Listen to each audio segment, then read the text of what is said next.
안녕하세요. 데이터 분석가 보민입니다. 오늘 일부 강연으로 비전공자가 데이터 분석가 된 방법 알려드릴게요. Fit 문예창작과 졸업이라는 제목으로 발표 진행해 보려고 합니다.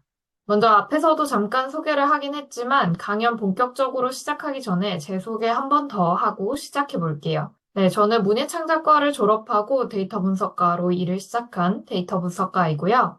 이전 회사는 잡플래닛이라는 채용 플랫폼이고 지금은 데이터리안이라는 회사를 창업해서 창업 멤버로 일하고 있습니다. 제가 데이터 분석가로 일을 하면서 대학교 강연이나 멘토링을 할 기회가 꽤 많이 있었는데요. 데이터 분석가로 취업 준비를 하는 분들을 만나서 이야기를 하다 보면 아니 문예창작과 출신인데 비전공자 출신인데 어떻게 데이터 분석가가 되셨어요? 라는 질문을 정말 많이 주시더라고요. 이 질문에 답변 드리기가 되게 곤란했는데요. 비전공자가 데이터 분석가 되려면 어떻게 해야 하냐라는 것을 한두 마디로 요약해서 말씀드리기가 되게 어렵더라고요.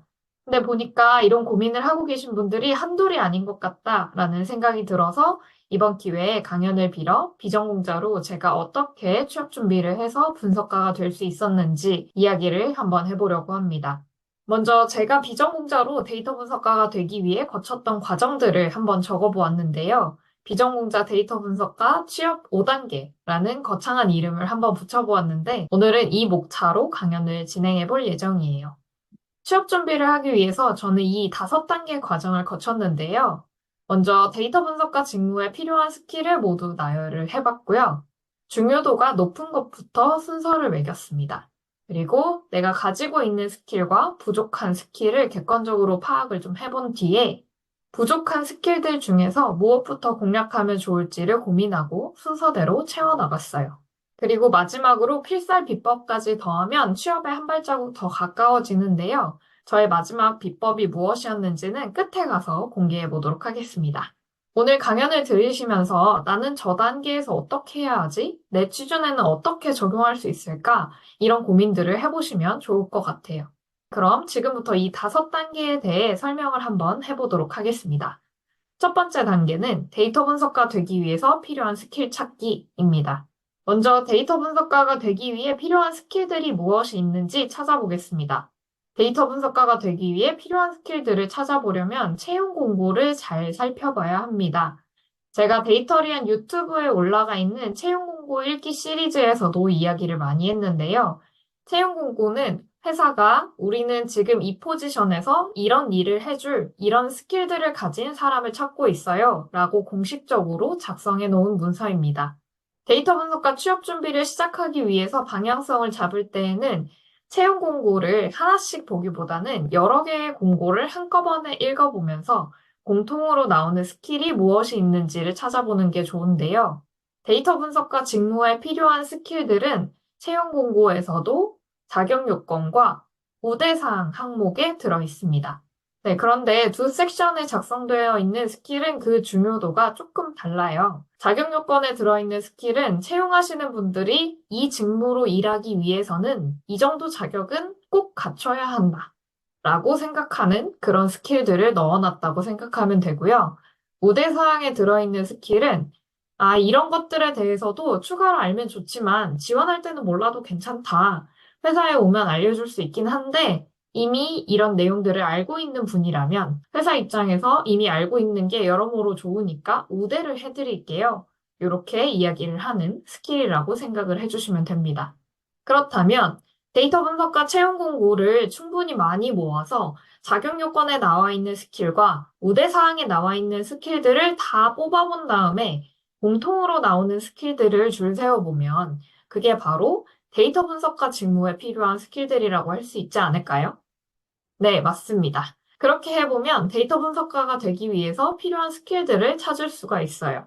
그런데 여러분, 제가 그렇게 하면 된다라고만 말씀드리면 안 하실 걸 알고 있거든요. 그래서 제가 데이터를 좀 정리를 해봤습니다. 오른쪽 하단에 QR코드 찍고 들어가 보시면 제가 정리해둔 데이터 보실 수 있고요. 이 데이터는 원티드라는 채용 플랫폼에서 인하우스 데이터 분석가 채용 공고 40개를 모아서 만든 시트입니다. 제가 모든 데이터 분석과 채용 공고를 분석하진 못했지만 그래도 처음 취업 준비하시는 분들이 방향성을 잡고 준비를 시작하기에 40개의 채용 공고를 분석한 건 충분한 데이터라고 생각을 합니다. 시트를 살펴보면 왼쪽에는 이 데이터가 각각 어떤 회사의 어떤 포지션의 채용 공고에서 가져온 건지를 표시를 해두었고요. 오른쪽에는 각 채용 공고에서 요구하는 스킬들이 무엇이 있는지를 정리를 해두었습니다. 이렇게 정리를 해서 보니까 데이터 분석과 채용 공고에 자주 등장하는 스킬 10개 정도를 뽑아서 볼 수가 있더라고요. 그러면 지금부터는 데이터 분석가가 되기 위해 필요한 스킬, 이 10가지를 기준으로 우리가 어떻게 준비를 해야 분석가로 잘 취업을 할 수 있을지 이야기를 좀 더 해보도록 하겠습니다. 두 번째 단계에서는 데이터 분석가 직무에 필요하다고 하는 스킬들 10개의 중요도를 한번 확인을 해볼게요. 40개 데이터 분석가 채용 공고를 분석했을 때 이 10개의 스킬들이 자주 언급되었다고 이야기를 했는데요. 그런데 이 10개의 스킬을 무작정 다 공부를 하기는 어려우니까 상대적으로 더 중요한 게 뭔지, 덜 중요한 게 뭔지를 좀 가려내 보겠습니다. 지금 이 데이터를 보면 채용 공고에 언급된 총 횟수라는 컬럼에 값들이 들어있고요. 자격 요건에 언급된 횟수라는 컬럼에도 값이 들어있어요. 두 컬럼에 들어간 값이 뭐가 다른지는 슬라이드에 적어두었는데요. 앞에서 설명할 때 채용 공고에 스킬 관련된 섹션이 두 가지가 있다고 했잖아요. 자격 요건과 우대사항 이렇게 두 가지 섹션에 데이터 분석가 직무에 필요한 스킬들이 들어있다라고 이야기를 했는데요. 자격 요건에 들어있는 스킬들은 이 정도는 꼭 알았으면 좋겠다라고 하는 비교적 중요도가 높은 스킬들이 들어있고요. 우대사항은 그에 비해서 조금 중요도가 낮은 스킬들이 들어있다고 했습니다. 여기에 정리해둔 채용 공고에서 언급된 총 횟수 컬럼에 들어있는 값은 말 그대로 자격 요건이든 우대사항이든 상관없이 이 스킬이 채용 공고에 언급된 경우가 몇 번인지를 세워준 값이고요. 자격 요건에 언급된 횟수라는 컬럼의 값은 해당 스킬이 자격 요건 섹션에 들어있는 경우에만 숫자를 세워준 값입니다. 앞으로 이 두 가지 값들을 기준으로 어떤 스킬이 더 중요한 스킬인지 한번 생각을 해보도록 할게요. 네, 방금 봤던 데이터를 이렇게 산점도로 나타내 보았는데요. X축은 채용 공고에 언급된 총 횟수를 의미하고 Y축은 그 중에서도 자격 요건 섹션에 언급된 횟수를 의미합니다. 그래프를 보면 데이터가 되게 여기저기 퍼져 있는데요. 점들이 어디 찍혀 있는지 한번 살펴보면요. 쪽 위에는 채용 공고 언급 횟수도 많고 자격 요건에 언급된 횟수도 되게 많은 그런 스킬이 있고요. 왼쪽 아래에는 전반적으로 채용 공고에 언급된 횟수도 적고 자격 요건에도 잘 쓰여 있지 않은 그런 스킬도 들어 있습니다. 네, 이 그래프에서 각 점들이 무슨 값을 의미하는지를 적어주면 이렇게 그래프를 완성할 수 있는데요. 이제 각각의 점들이 분포한 위치가 어떤 의미를 가지는지도 한번 해석을 해보도록 하겠습니다. 먼저 오른쪽 상단에 있는 점은 SQL, 파이썬, R 등 데이터 처리 도구 활용 능력입니다. 채용 공고 40개 중에 40개 모두 언급이 되었고 자격 요건에 언급된 횟수도 39회나 됩니다. 이 정도면 진짜 필수인 스킬이라고 할 수 있겠죠. 데이터 분석을 해야 되는데 데이터를 다루는 툴을 쓸 수가 없으면 안 되잖아요. 그래서 SQL, 파이썬, R 등 데이터를 처리하는 도구 활용 능력은 데이터 분석가 직무로 지원하실 거라면 꼭 필수적으로 갖춰야 하는 역량이라고 할 수 있겠습니다. 혹시 SQL과 파이썬과 R의 차이가 뭔지 잘 모르겠다 하시는 분들은 제가 SQL, 파이썬, R의 차이점이 무엇인지 블로그 글로 써놓은 게 있는데요. 오른쪽 하단에 있는 QR코드에 넣어놓은 블로그 글 참고해 보시면 좋겠습니다. 그럼 다음으로 넘어가서 그래프 가운데 쪽에 있는 점들에 대해서도 알아볼게요. 네, 여기에 몰려있는 점들은 데이터 처리 도구 활용 능력보다는 중요도가 낮지만 그래도 나머지 스킬들에 비해서는 비교적 채용 공고에 언급된 횟수가 많고 자격 요건에 언급된 횟수도 많은 그런 스킬들입니다. 문제 해결 능력, 커뮤니케이션 스킬, 가설 설정 및 실험 설계, A/B 테스트 관련된 스킬들이 여기 포함됩니다. 그리고 그보다 조금 아래쪽에는 채용 공고에 언급된 횟수는 많지 않지만 언급된 곳에서는 비교적 필수로 생각하는 스킬들도 있습니다. 퍼널 분석, 리텐션 분석 같은 데이터 분석 방법론이 여기 들어가고요. 통계 지식도 이쪽에 해당합니다. 그 다음으로 이전 슬라이드에 나왔던 스킬들과 반대로 채용 공고에 언급된 횟수는 많지만 자격 요건에 언급된 횟수가 많지 않은 그런 스킬들도 있습니다. 데이터 시각화 방법, 도구 활용 능력이 여기 들어가고 제 도메인 지식도 이쪽에 해당합니다. 마지막으로 채용 공고에 언급된 횟수도 많지 않고 자격 요건에 언급된 횟수도 많지 않은 그런 스킬들도 있습니다. 왼쪽 아랫부분에 있는 통계 전공, GA4 앰플리튜드 등 기타 도구 활용 능력인데요. 이 두 가지는 채용하시는 분들 입장에서 중요성이 그렇게 크다고 생각하지 않는 스킬들인 것 같아요. 여기서 통계 전공자를 찾는다는 자격 요건은 엄밀히 말하면 스킬셋이라고는 할 수 없는데요. 오늘 강연을 들으러 오신 분들이라면 데이터 분석과 채용 공고에 통계 전공이 필요하다는 얘기가 얼마나 써 있는지 궁금하실 것 같아서 데이터로 넣어봤어요. 네, 그러면 이제 정리를 한번 해보겠습니다.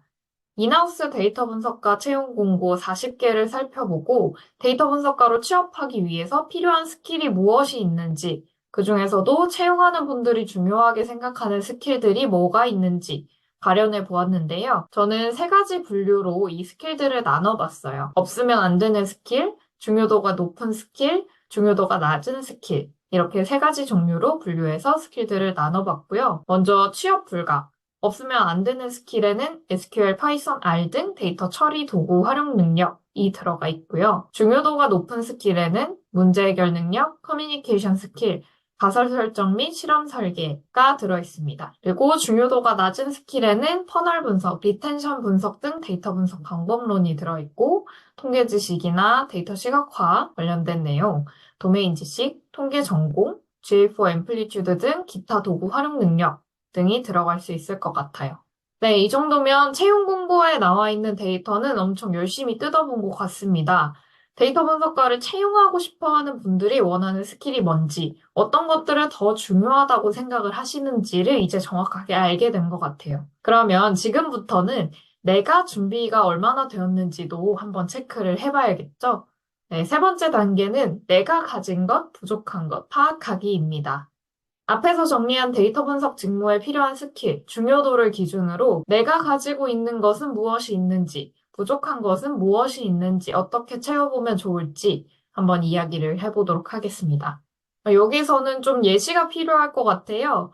취준 당시에 제 상황을 기준으로 한번 설명을 해보도록 하겠습니다. 아마 여러분들이랑 비슷하게 저도 이런 목록을 받으면 그래서 뭐부터 준비해야 되나 고민을 했을 것 같아요. 여러분들도 잘 살펴보면 이 중에 내가 이미 가지고 있는 스킬도 있고 아직 가지고 있지 못한 그런 스킬들도 있을 거예요. 저는 먼저 내가 갖고 있는 스킬이 뭔지부터 생각을 해봤는데요. 근데 내가 가지고 있는 스킬이 뭘까 생각을 하다 보니까 약간 고민되는 점이 있어요. 내가 문제 해결 능력을 갖고 있다고 이야기하려면 어떻게 해야 되지? 이런 생각이 좀 드는데요. 네, 제가 가지고 있는 스킬을 잘 가려내기 위해서 저는 이렇게 기준을 잡아보았습니다. 누군가가 이 스킬 보미님이 갖고 있다는 증거가 있나요? 라고 물어봤을 때 타당하게 논리적으로 설명할 수 있는 근거가 있다면 그 스킬을 내가 갖고 있다고 할 수 있겠다. 이렇게 생각을 해봤는데요. 네, 취준할 당시에 저는 아직 툴 같은 것들은 잘 모르는 상태였어서 주로 소프트 스킬에 집중해서 제가 가지고 있는 것들을 발굴을 했었습니다. 당시에 저는 크게 세 가지 스킬을 갖고 있었더라고요. 첫 번째는 문제 해결 능력, 두 번째는 커뮤니케이션 스킬, 세 번째는 도메인 지식. 이렇게 세 가지를 갖고 있었는데요. 먼저 학교 다니면서 팀 프로젝트를 하거나 프로그래밍을 배울 때 길렀던 문제 해결 능력이 있었습니다. 저는 학교에서 프로그래밍 동아리를 잠깐 했었는데요. 이 동아리를 할 때 난생 처음 프로그래밍을 배웠고 모든 게 다 새롭다 보니까 막히는 지점이 한둘이 아니었어요. 웹사이트를 만들다가 문제가 생겨서 새벽 내내 코드를 잡고 씨름을 해봤던 적도 있고 반대로 전공자 친구들은 되게 어렵게 풀었던 문제를 저는 되게 쉽게 풀었던 적도 있었습니다. 당시에 이런저런 시행착오를 많이 했었고, 문제를 해결하기 위해서 해볼 수 있는 여러 가지 방법들을 많이 다양하게 알게 됐어요. 그래서 저는 보미님이 문제 해결 능력을 가지고 있다는 증거가 있나요? 라고 물어보면 이런 경험들을 근거로 제시해서 설득할 수 있을 거라고 생각을 했습니다. 제가 가지고 있었던 스킬 두 번째는 커뮤니케이션 스킬인데요. 문창과에서 문학 작품을 쓰면서 고민했던 지점들이 커뮤니케이션 스킬과 연결이 되는 것 같더라고요. 저는 문창과에서 공부할 때 주로 시를 썼었는데요. 시를 쓸 때 독자들에게 어떤 이야기를 하면 좋을까 고민을 했던 경험이 있고, 그 고민의 결과로 제가 하고 싶은 이야기들이 독자들에게 가 닿았던 그런 경험들이 있어요. 이렇게 고민을 하고 경험했던 일들이 커뮤니케이션 스킬을 어필하는 데에 도움이 될 거라고 생각했습니다. 그리고 마지막은 도메인 지식인데요. 이건 제가 모든 산업군, 모든 프로덕트에 대해서 도메인 지식을 갖고 있었던 건 아니고요. 제 첫 회사인 잡플래닛이라는 채용 플랫폼에 입사할 때 내가 채용 플랫폼에 지원할 때는 도메인 지식을 갖고 있다고 이야기를 할 수 있겠구나 라고 생각을 했어서 여기에 넣어봤습니다. 저는 대학교 2학년 때부터 SNS 사용하듯이 채용 플랫폼들을 들어가 봤었는데요. 그래서 채용 시장에 지금 어떤 서비스들이 나와 있는지, 그 서비스들의 장단점이 뭐가 있는지를 정말 잘 알고 있었어요. 그 부분이 잡플래닛에 입사할 때 도메인 지식으로 적용될 수 있었고요. 실제로 팀장님들이나 대표님과 면접을 볼 때 이 부분을 되게 좋게 봐주셨던 기억이 있습니다. 여기서 잠깐 도메인 지식 얘기가 나온 김에 비전공자로 데이터 분석가를 지원할 때 이 도메인 지식이 의외의 강점이 될 수 있다라는 이야기를 하고 넘어가고 싶은데요. 데이터 분석할 때 도메인 지식이 중요하다는 이야기를 되게 많이 하거든요. 여기서 도메인 지식이란 분석해야 되는 서비스가 속한 산업군이나 비즈니스의 특성에 대해서 잘 알고 있는 걸 뜻해요. 예를 들어서 이런 상황을 한번 생각을 해보겠습니다. 쿠팡에 물류 파트 데이터 분석가를 뽑는데 두 사람이 지원했다고 생각해 볼게요. 한 지원자는 물류학과 출신이라서 물류 시스템에 대한 지식은 아주 빠삭하지만 통계나 분석 도구 활용 능력은 조금 떨어지는 그런 지원자고요. 다른 지원자는 통계학과 출신이라 통계 지식이나 분석 도구 활용 능력은 아주 뛰어나지만 물류 시스템에 대한 지식은 하나도 없는 지원자인 거예요. 이렇게 두 지원자가 있을 때 똑같은 물류센터 데이터를 주고 이 데이터에 어떤 문제가 있는지, 어떤 부분을 개선해야 하는지 생각을 해보라고 하면 누가 더 좋은 분석을 할 수 있을까요? 저는 아마도 높은 확률로 물류학을 전공한 분이 좀 더 유의미한 분석을 할 수 있을 거라고 생각해요. 아마 현업에서 일하고 있는 많은 분석가분들이 이 부분에서 공감을 하실 거라고 생각합니다. 이 예시에 등장하는 물류학과를 졸업한 지원자의 실제 모델이 바로 데이터리안의 선미님이신데요. 선미님은 물류학과를 졸업해서 가지고 있던 도메인 지식과 다른 강점들을 결합하여 인턴 경력이나 자격증 없이 쿠팡 물류부서 데이터 분석가로 취업을 하셨습니다. 네, 비전공자라고 의기소침해져 있는 취준생분들과 이야기를 나누다 보면 이렇게 특정 분야에서 도메인 지식이 아주 풍부한 경우들이 있더라고요. 취미로 채용 사이트를 들여다보는 채용 공고 덕후인 제가 자플래닛 데이터 분석가로 지원했을 때도 도메인 지식을 어필을 할 수가 있었고요. 물류학과를 나온 선미님이 쿠팡 물류 데이터 분석가로 지원을 했을 때에도 물류 쪽 지식을 갖고 있다는 점을 어필할 수 있었습니다. 또 오늘 모더레이터로 세미나를 진행해 주시는 혜정님도 도메인 지식을 가지고 있었던 점이 취업에 도움을 주었던 걸로 알고 있는데요. 혜정님은 책을 읽으실 때는 무조건 전자책으로만 책을 읽는 전자책 덕후시거든요. 그러니까 아무래도 전자책 서비스를 제공하는 리디라는 콘텐츠 기업에 지원을 하실 때 도메인 지식을 어필할 수 있었겠죠. 덕분에 경영학과를 졸업하신 혜정님은 리디의 데이터 분석가로 지원을 하고 합격을 해서 분석가로 일을 하셨습니다. 그러니까 정리를 해보자면 통계학을 전공하지 않아서 우리는 비전공자다, 부족한 점이 있다고 생각을 하는 여러분에게도 다양한 분야의 도메인 지식이라는 것이 강점이 될 수 있어요. 그건 여러분이 전공한 학과에서 얻은 지식일 수도 있고 취미 생활을 하면서 얻게 된 지식일 수도 있습니다. 여러분들도 나에게는 이런 분야가 뭐가 있을까 고민을 좀 해보시면 좋을 것 같고요. 이런 도메인 지식을 잘 활용할 수 있는 분야의 데이터 분석가가 된다면 일을 할 때도 조금 더 정확하고 유의미한 분석을 할 수 있는 가능성이 높아지니까요. 잘 한번 생각해 보시길 바랍니다. 네, 그러면 이제 다시 본론으로 돌아와 볼게요. 아까 뽑아봤던 데이터 분석가로 취업하려면 필요한 스킬 10개 중에 저는 이제 3가지를 가지고 있다고 이야기를 할 수 있게 되었습니다. 그럼 지금부터는 나머지 스킬들 중에서 어떤 것부터 채워나가야 할지를 고민해 봐야 하는데요.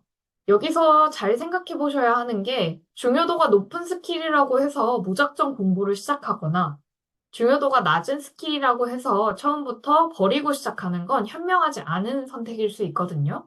네, 이렇게만 봤을 때에는 각각의 스킬을 내가 습득하는데 얼마나 큰 시간과 노력이 드는지 알 수가 없기 때문이에요.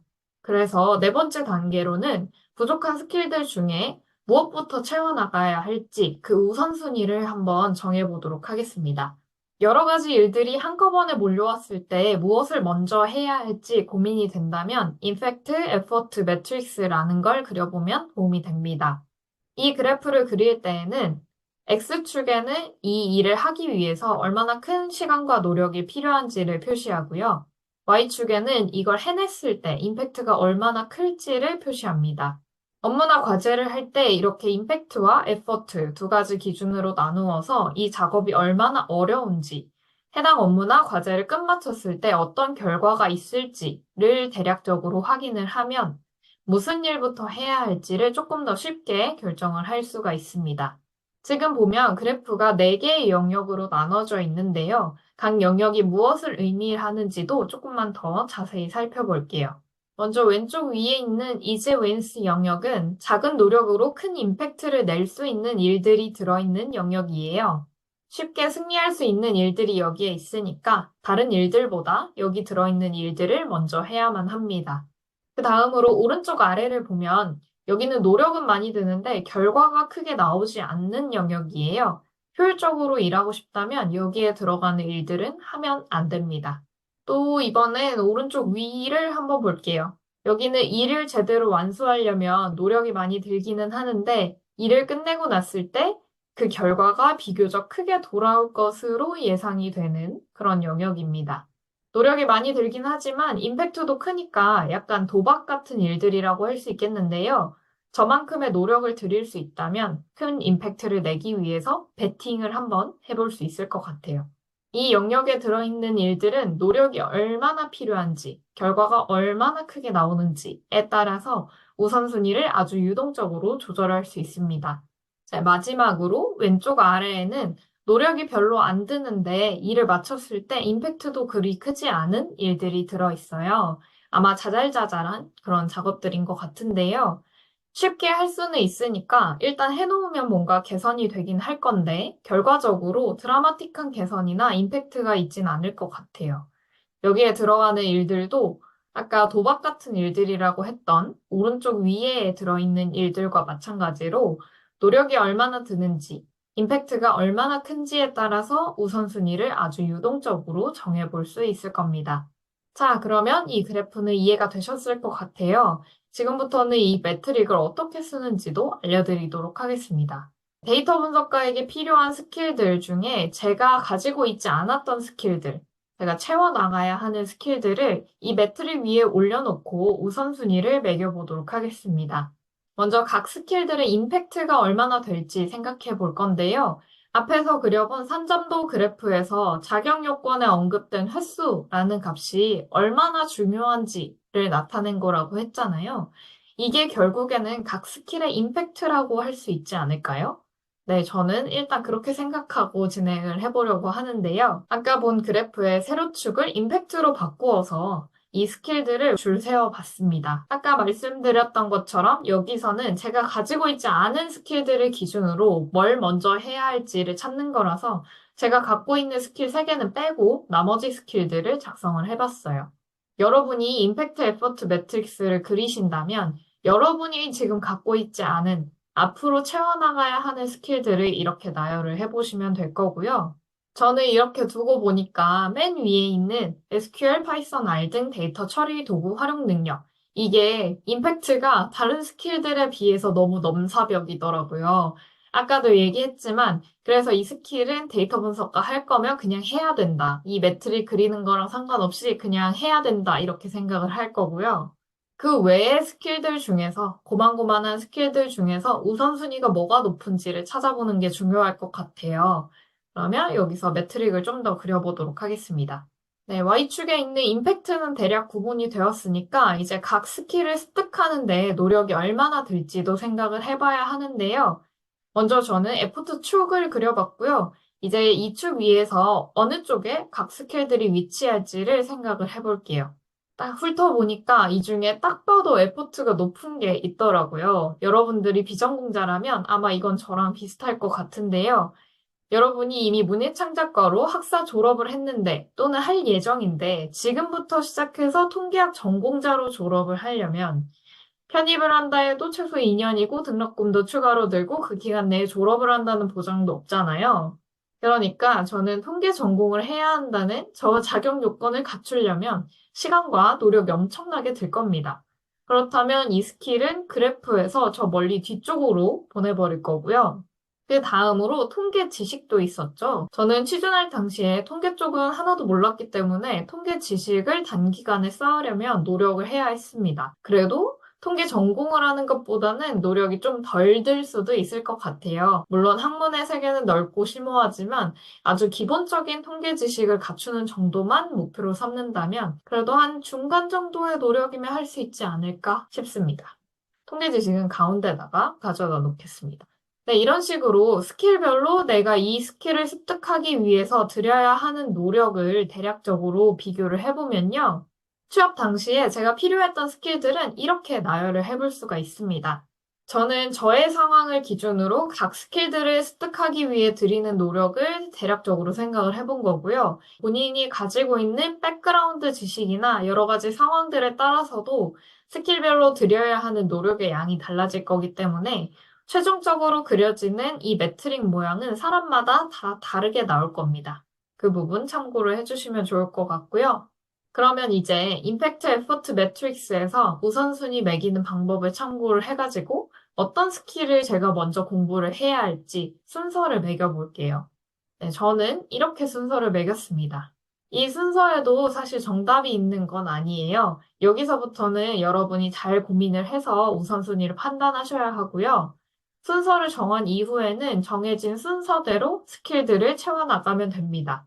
스킬들을 하나씩 습득해 나가고 꾸준히 채용 공고에 지원도 해보면서 이전에는 서류 통과가 안 되었는데 지금은 통과가 되는지 확인하면서 준비하시면 될 거예요. 자, 그러면 이제 또 궁금증이 생기셨겠죠? 이 부족한 스킬들을 어떻게 채우라는 건지도 좀 궁금하실 것 같은데요.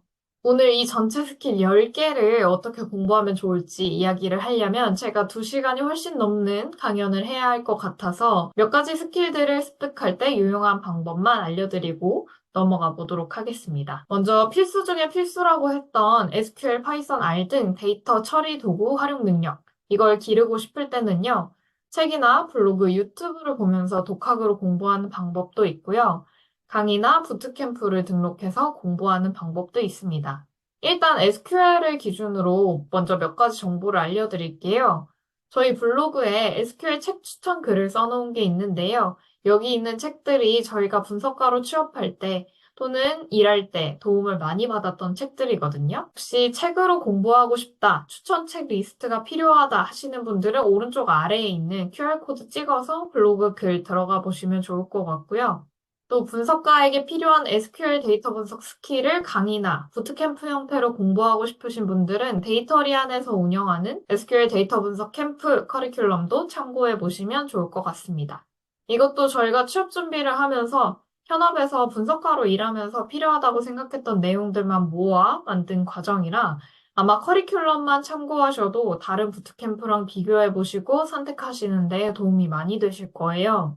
네, 그러면 SQL은 이런 식으로 공부를 해보실 수가 있고요. SQL 말고 파이썬이나 R 또는 GA4나 앰플리튜드 등 도구를 활용하는 능력을 더 기르고 싶으시다면 마찬가지로 책을 통해서 공부하거나 강의나 캠프를 등록해서 공부를 하실 수 있을 거예요. 이런 하드 스킬을 공부할 때 어떤 책을 보면 좋은지, 어떤 강의를 들으면 좋은지 알아보는 방법은 뒤에서 다시 알려드릴게요. 네, 다음으로 문제 해결 능력, 커뮤니케이션 스킬을 기르고 싶을 때 추천하는 방법 알려드리도록 하겠습니다. 문제 해결 능력과 커뮤니케이션 스킬 모두 프로젝트를 하다 보면 자연스럽게 길러지는 스킬들인데요. 문제 해결 능력은 개인 프로젝트를 통해서도 충분히 함양할 수 있지만 커뮤니케이션 스킬은 팀 프로젝트를 할 때 확실하게 기를 수 있는 것 같아요. 팀 프로젝트를 할 때도 그렇고 개인 프로젝트를 할 때도 그렇고 하다 보면 문제가 안 생길 수는 없을 텐데요. 문제가 생기면 망했다고 생각하지 말고, 좌절하지 말고, 이건 나한테 주어진 기회다라고 생각을 해보면 좋을 것 같습니다. 문제가 생겼을 때 상황과 해결 과정을 잘 기록해두면 그 에피소드를 두고두고 여러분만의 근거로 써먹을 수 있을 거예요. 면접에 가서 관련된 질문들을 받는다면 자신 있게 문제를 해결한 에피소드를 이야기하시면 됩니다. 네, 다음은 퍼널 분석, 리텐션 분석 같은 데이터 분석 방법론을 공부하는 방법인데요. 이것도 앞에서 데이터 처리 도구 활용 능력을 기르는 것과 마찬가지로 책이나 블로그, 유튜브를 통해서 공부할 수도 있고 강의나 부트캠프를 통해서 공부할 수도 있어요. 아마 저희 세미나나 캠프 한 번이라도 들어보신 분들은 약간 지겨우실 수도 있을 것 같은데요. 데이터 분석 방법론에 대해 알고 싶다, 공부하고 싶다 하시는 분들께 제가 항상 추천해드리는 도서가 있거든요. 바로 림 분석이랑 그로스 해킹이라는 책인데요. 혹시 데이터 분석가 직무로 취업을 하고 있는데 오늘 이 책들의 존재를 처음 알게 되신 분들이 있다면 또는 읽어야지 하고 아직도 읽어보지 못한 분들이 있다면 이번 기회에 한번 꼭 읽어보시면 좋을 것 같습니다. 네, 그 외에 다른 스킬들을 채우는 방법에 대해서 더 많이 알고 싶다면 데이터 분석가들이 활동하는 커뮤니티에 직접 물어보는 게 가장 빠르고 정확한 정보를 얻을 수 있는 방법인데요. 데이터 분석가들이 모여있는 오카방이나 커피챗 같은 어플을 이용하면 현업에서 데이터 분석을 하고 있는 분들, 비슷한 고민을 가진 취준생 분들과 자유롭게 이야기를 나눠볼 수 있어요. 이런 오카방이 궁금하신 분들은 데이터리안이 운영하는 데이터 분석 정보 공유방 오른쪽 아래에 있는 QR코드로 한번 들어와 보시면 좋을 것 같습니다. 자, 그럼 이제 대망의 5번째 단계, 마지막 필살 비법에 대해 이야기를 해보도록 하겠습니다. 제가 첫 회사에 취업할 당시에 가지고 있던 스킬들을 나열을 해봤는데요. 취업 준비하기 전에는 문제 해결 능력, 커뮤니케이션 스킬, 도메인 지식까지만 갖고 있었는데 그 뒤로 SQL, 파이썬, R 등 데이터 처리 도구 활용 능력, 그리고 GA4, 앰플리튜드 등 기타 도구 활용 능력을 추가로 습득을 했습니다. 저는 필수 중에 필수 스킬인 데이터 처리 도구 활용 능력을 습득한 이후에 계속 채용 시장의 문을 두드렸고요. 지원을 해보면서 추가로 GA4, 앰플리튜드 등 기타 도구 사용하는 방법도 공부를 해가지고 습득을 했습니다. 그리고 아주 운이 좋게도 저는 2단계에서 합격을 할 수 있었던 거예요. 네, 취준 과정을 도식화해서 나타내면 이렇게 나타낼 수 있는데요. 지원을 하고 결과를 확인하고 불합격이면 부족한 점을 보완하고 다시 지원을 해야 하죠. 아마 한 번에 붙는 분들은 많지 않을 테니까 이 과정을 계속 반복하게 될 텐데요. 이 과정을 계속 거치다 보면 어느 순간 합격을 하는 순간이 옵니다. 여기서 중요한 것은 다른 게 아니라 일단 지원을 해야 합격까지 갈 수 있다는 사실이에요. 그래서 제가 강조하고 싶은 마지막 필살 비법은 지원하기인데요. 저도 그랬지만 많은 취준생분들이 지원하는 게 두렵고 무서워서 준비가 완벽하게 됐다고 생각할 때까지 지원을 안 하시는 경우가 많더라고요. 두렵고 무서운 이유는 여러 가지가 있겠지만 제가 취준 과정을 이미 겪어봤던 경험자로서 딱 한 가지 확실하게 아는 건 어디라도 지원서를 한 번 내는 그 순간부터 진짜 취업 준비가 시작된다는 거예요. 혹시나 지원을 하는 게 두려워서 아직 못하고 있는 분들이 있다면 아까 없으면 안 되는 스킬 뭔지 알려드렸잖아요. 그런 게 준비되었을 때부터 지원을 하나씩 해보면서 보완해 나가고 취업 준비를 계속 해보시기를 추천을 드립니다. 네, 그러면 이제 강연 슬슬 마무리해 보도록 하겠습니다. 오늘 강연에서 이야기한 비전공자 데이터 분석과 취업 5단계 한번 훑어볼게요. 먼저 데이터 분석과 채용 공고들을 가져와서 직무에 필요한 스킬들을 모두 나열을 해봤고요. 자격 요건에 언급된 스킬인지를 기준으로 중요도가 높은 것부터 순서를 매겨봤습니다. 그리고 이제 내가 가지고 있는 것과 부족한 것이 무엇이 있는지 객관적으로 파악을 좀 했고요. 여기서 도메인 지식이 비전공자분들의 의외의 강점이 될 수 있다는 이야기도 해봤습니다. 그 다음으로 부족한 스킬들 중에 무엇부터 공략하면 좋을지 고민을 하고 순서대로 채워나가면 된다. 는 이야기를 했고요. 채워나갈 스킬의 우선순위를 매길 때에는 Impact Effort Matrix라는 방법을 사용하면 좀 더 쉽게 우선순위를 매길 수 있다고 알려드렸습니다. 부족한 스킬들을 어떻게 채우면 좋을지 팁도 잠깐 이야기를 해봤고요. 그리고 마지막으로 이 모든 것을 완성시키는 활용 점정, 필살 비법은 지원을 해보는 것이라는 이야기를 했습니다. 네, 아까 마지막 파트에서 지원을 하지 않으면 합격도 존재하지 않는다는 이야기를 했었죠. 뭔가를 시도하지 않으면 결과도 만들어낼 수 없다는 이야기였는데요. 오늘 시간 내어서 세미나에 참석하신 여러분은 고민만, 걱정만 하지 않고 그래도 무엇인가 해보기 위해서 부단히 노력하고 계신 분들인 것 같습니다. 요즘 취업시장 안 좋다는 이야기가 정말 많은데요. 그럼에도 불구하고 열심히 노력하는 여러분들 모두가 멋지고 대단한 것 같습니다. 네, 다들 지치지 말고 조금만 더 힘내봅시다. 화이팅입니다. 그러면은 바로 시작을 해보도록 할게요. 데이탈리셔스 한국이라는 회사를 설립을 했었었고요. 운 좋게 영국 회사인 에스퍼 캐피탈이라는 곳에 매각을 해서 소위 얘기하는 엑싯을 경험을 하고 락인 기간을 거쳐서 2년여 기간의 안식년을 거치면서 백수로서의 삶을 살다가 다시 이제 현업에 돌아오게 된 김선영이라고 합니다. 안식년의 시간을 지내면서 변화 중에 하나는 여기 보시는 74kg에서 47kg로 거듭났다는 거고요. 사실 제가 데이터제기로서 살을 뺄 때도 데이터의 어떤 과학적인 접근법을 많이 사용을 했던 것 같아요. 네, 그러면은 바로 시작을 해보도록 할게요.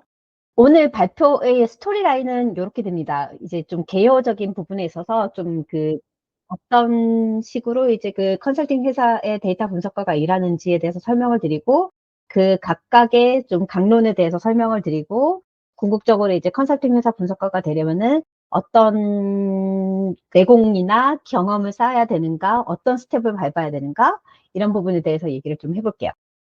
지금 보시는 여기 밑에 뭐 영어로 돼 있는데, 제가 이제 외국에 영국 회사에다가 회사를 매각을 하다 보니까 저희 이제 회사의 어떤 서비스 소개 자료가 이렇게 영문으로 돼 있기도 합니다.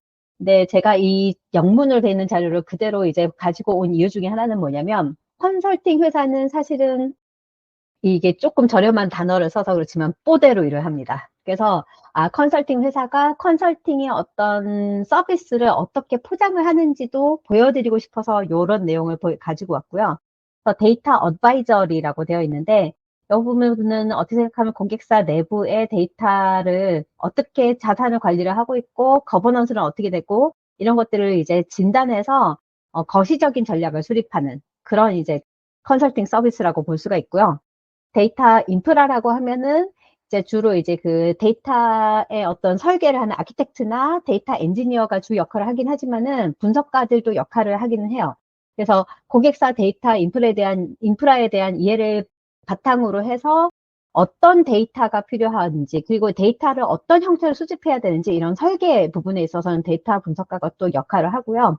분석가가 가장 잘해야 되는 영역은 당연히 어널리틱스 영역인데, 어널리틱스의 어떤 분석 기법과 어떤 그 아웃풋에 따라서 컨설팅 프로덕트 이름을 붙이기도 합니다. 뭐 기어더 분석이라든지 대시보드라든지 프리딕티브 어널리틱스라든지 뭐 이런 식의 이름을 붙이기도 하고요. 그 다음에 미디어 부분은 제가 그냥 여기에 있는 내용은 그냥 보시기만 하고 넘어가도 될 것 같아요. 사실 제가 매각을 했던 그 회사가 미디어에 강했기 때문에 이런 부분이 있다라고 이해를 하시면 되는데, 다만 마케팅 데이터 분석에 있어서는 어떤 매체 전략을 수립을 한다던가, 소위 얘기하는 돈을 마케팅 버짓을 썼으면은 이것에 대한 성과를 분석을 한다던가, 그 다음에 마케팅을 하는 데 있어서 광고를 돌리거나 아니면 CRM 개인화 마케팅을 하는 데 있어서 어떤 오디언스들, 어떤 잠재 고객들한테 타겟팅을 해야 되는 것에 대한 전략을 수립한다든가, 이런 부분은 역시 컨설팅 회사의 데이터 분석가가 하는 영역 중에 하나입니다. 제가 있었던 회사의 어떤 컨설팅 서비스의 예시를 가지고서 조금 더 제너럴라이즈 해보면은 이렇게 될 수 있어요. 데이터 진단이나 전략, 그 다음에 인프라, 구축, 뭐 데이터 수집과 관련된 설계, 설정 이런 영역, 그 다음에 분석 서비스, 그 다음에 사실 오디언스 액티베이션이라고 했지만은 데이터 액티베이션이라는 표현도 쓰기도 하고요. 결국은 데이터 기반으로 실행을 하고 개인화를 하고 타겟 마케팅을 돌리고 이런 UI, UX를 최적화하고 뭐 이런 영역들이 까지도 사실은 컨설팅 회사의 데이터 분석가는 커버를 한다. 이렇게 이해를 해주시면 좋을 것 같아요. 컨설팅 회사의 데이터 분석가가 하는 여러 가지 영역 중에서 우선 첫 번째로는 데이터 진단과 전략 부분에 대해서 어떤 역할을 하는지 설명을 드리려고 해요. 우선 이 데이터 진단, 전략과 관련해서는 조금 더 거시적이고 긴 안목이 필요한 서비스입니다. 그래서 이게 그 중장기의 어떤 개선 과제를 도출한다. 그래서 저희 이 서비스 같은 경우는 어떤 이게 사업 계획 시즌이 있어요. 대기업들, 특히 이게 큰 회사들 같은 경우는 내년에 먹거리는 어떻게 해야 되느냐. 그래서 내년에 예산은 어느 정도를 잡아야 되느냐. 이런 시즌에 이제 저희가 이런 서비스들을 많이 하고요. 그 다음에 진단을 해야 되고 전략을 수립해야 되기 때문에 주니어 컨설턴트보다는 훨씬 더 경험이 많고 업력이죠. 업력이 좀 높은 회사와 그런 컨설턴트들이 좀 투입이 된다. 이렇게 이해를 해주시면 될 것 같아요. 그래서 특히 이제 그 국내에서는 좀 생소한 단어이긴 한데 디지털 거버넌스라고 해서 최근에 이제 그 제조회사나 소위 얘기하는 굴뚝 회사들 같은 경우에도 이제 사실은 이제 디지털 공간에서 비즈니스를 할 수밖에 없잖아요. 특히나 이제 코로나 닥치면서 더 심해졌고, 그래서 한동안 사실은 국내의 작은 회사든 중소기업이든 대기업이든 그 소위 얘기하는 디지털 트랜스포메이션이라고 하는데 디지털화, 회사의 어떤 모든 인프라와 프로세스와 이런 조직 체계를 디지털 공간에서 비즈니스 하기 좋도록 최적화시키는 그런 컨설팅이 유행을 했었었고요. 그런 것들을 하는 데 있어서 우리 회사의 어떤 데이터의 어떤 관리 체계나 이런 것들은 어떻게 지금 준비가 되어 있는가 이런 것들을 진단하는 영역을 디지털 거버넌스 진단 컨설팅이라고 부릅니다. 그래서 이 보시는 화면은 뭐 꼭 이런 체계를 따라야 되는 건 아니지만은 컨설팅 회사는 사실은 컨설팅의 프레임워크라는 표현을 쓰는데 어떤 틀로 컨설팅을 전개를 하느냐가 중요합니다. 그래서 이런 틀 만들기를 컨설팅 회사는 잘해요. 그래서 예를 들면은 디지털 거버넌스를 진단하는 데 있어서 그 회사의 문화, 리더십, 그 다음에 전략, 그 다음에 3P 뭐 이렇게 해서 people, process, technology를 이제 프로덕트로 다 바꿔가지고서 3P라고도 하는데 이런 식으로 해서 틀을 짜서 그 틀에 맞춰서 뭔가 진단을 하는 거 이런 것들을 이제 그 하는 거죠.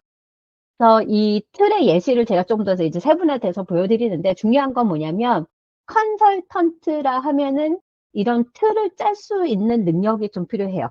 그래서 예를 들면은 그 하버드 비즈니스 리뷰 이런 데서 소위 얘기하는 학술적인 연구를 하는 집단에서 이런 틀들을 가지고서 이렇게 분석들을 많이 하거든요. 이게 유스 케이스 같은 것들을 분석을 하고 그래서 그런 것들을 많이 평상시에 접하고 그래서 그런 틀들을 차용하고 이런 식으로 하는 경우가 많습니다. 지금 보시는 사례는 실제로 이 틀을 활용해서 모 카드 회사, 국내 모 카드 회사의 그 디지털 거버넌스가 어디까지 와 있는지를 컨설팅했던 사례고요. 이런 식으로 이제 보고서를 또 이제 그럴싸하게 꾸며야죠. 그죠? 이 컨설팅 회사의 분석가들이나 컨설팅 회사의 인력들은 이런 보고서 작업이 능해야 됩니다. 그래서 여기 보시면은 뭐 이렇게 오각형 분석을 해가지고서 전략은 뭐 글로벌 동종 타사 대비해서 잘 하고 있는지 못하고 있는지 이런 식으로 이제 이 틀에 의거해서 진단을 해서 이 회사 같은 경우는 실제로 진단을 해서 비싼 억걱거리는 솔루션을 도입하기 전에 우리 회사가 리소스, 특히 피플 이런 쪽이 굉장히 많이 떨어지는구나 라는 것들을 이해를 하고 그래서 오히려 이제 그 아멕스라는 글로벌 그 카드 회사의 인재를 스카우트 해가지고서 비싼 솔루션을 도입하는 준비를 했던 그런 사례가 있습니다. 그래서 이런 식으로 뭔가 진단을 할 때는 진단의 틀을 짜는 게 굉장히 중요하고요. 그래서 그 진단을 틀을 짜는 데 있어서 진단을 요청하는 목적이 무엇이냐에 따라서 진단의 항목과 틀도 달라집니다. 지금 보시는 사례는 커스터머 데이터 플랫폼이라고 해서 이제 그리고 업종 자체가 글로벌 뷰티 브랜드예요. 그래서 이 회사의 내부에 니즈가 어떻는지 듣고 그거에 맞춰서 그 데이터 레디니스를 진단을 하는 게 당신의 회사에는 적합하겠습니다라고 해서 그 진단 항목을 제정을 했던 그런 사례예요. 여기까지 이제 데이터 진단 전략 좀 거시적인 부분에 있어서 컨설팅 회사의 데이터 분석가가 어떻게 기여하는지에 대해서 설명을 드렸고요. 그 다음에 인프라 구축, 수집, 설정 부분에 있어서 말씀드릴게요. 우선은 한 가지 대전제를 말씀드리고 싶은데 외부 컨설턴트이든 내부 분석가이든 간에 존재해야 되는 이유는 뭐냐면 비즈니스 가치 창출입니다. 비즈니스 가치 창출에 기여하지 않으면 이 사람들은 일자리를 잃어야 되는 거죠. 그래서 분석가라는 직업을 가지고 있는 사람들은 결국은 이 사람들이 결국은 비즈니스 가치에 기여를 해야 되는데 그러려면은 사실은 이 데이터만 떡하니 있다고 해서 가치가 금방 나오는 게 아니죠. 프로세스가 필요합니다. 데이터를 가지고서 분석가가 정기적으로 보고를 하고, 이 보고를 하면은 숫자가 가만히 있지 않고 올라가거나 내려가죠. 그러면은 증감 요인을 분석을 하게 되고, 이 분석을 통해서 인사이트가 도출이 되면은 이 인사이트가 반드시 액셔너블 인사이트라는 표현을 쓰는데, 실행으로 연결될 수 있는 인사이트를 도출을 해야 되는 거죠. 그걸 통해서 의사결정을 견인하고, 이 의사결정을 통해서 결국은 누가 언제까지 무엇을 어떻게 하라라는 의사결정이 나오겠죠. 그러면 그게 실제로 누가 언제까지 무엇을 어떻게 해야 되는 거고, 그걸 실행이라고 할 수가 있는 거고, 그 실행까지 이루어져야지 비즈니스 가치를 창출할 수 있다라는 말씀을 꼭 드리고 싶어요. 그런데 이렇게 실행까지 가야 되잖아요. 액션랜드, 그죠? 액션랜드를 가야 되는데, 이 분석가의 발목을 잡는 게 이 셋업 단계입니다.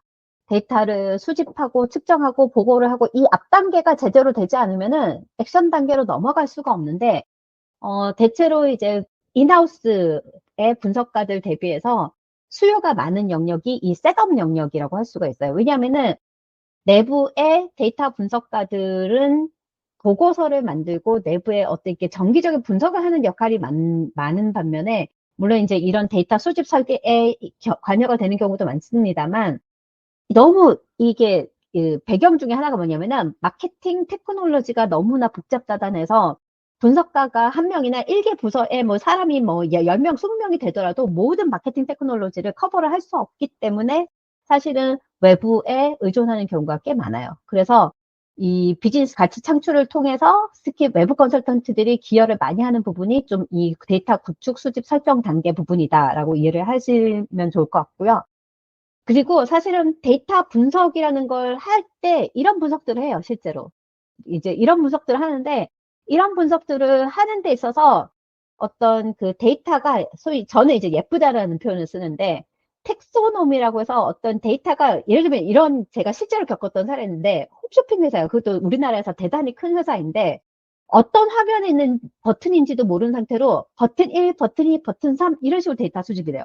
그러면은 아무런 인사이트를 도출할 수가 없습니다. 그래서 사실은 어느 화면에 있는 어떤 버튼이야라는 것들이 이름이 명확하게 수집이 돼야 되는 거죠. 이런 것들을 텍소노미 설계, 네이밍 규칙이라고 부르는데, 이런 것들이 중요하고, 그런 이런 설계를 하는 데 있어서 이게 외부 컨설턴트들이 많이 관여를 하고, 내부 컨설턴트들도 이 부분을 놓치면 안 됩니다.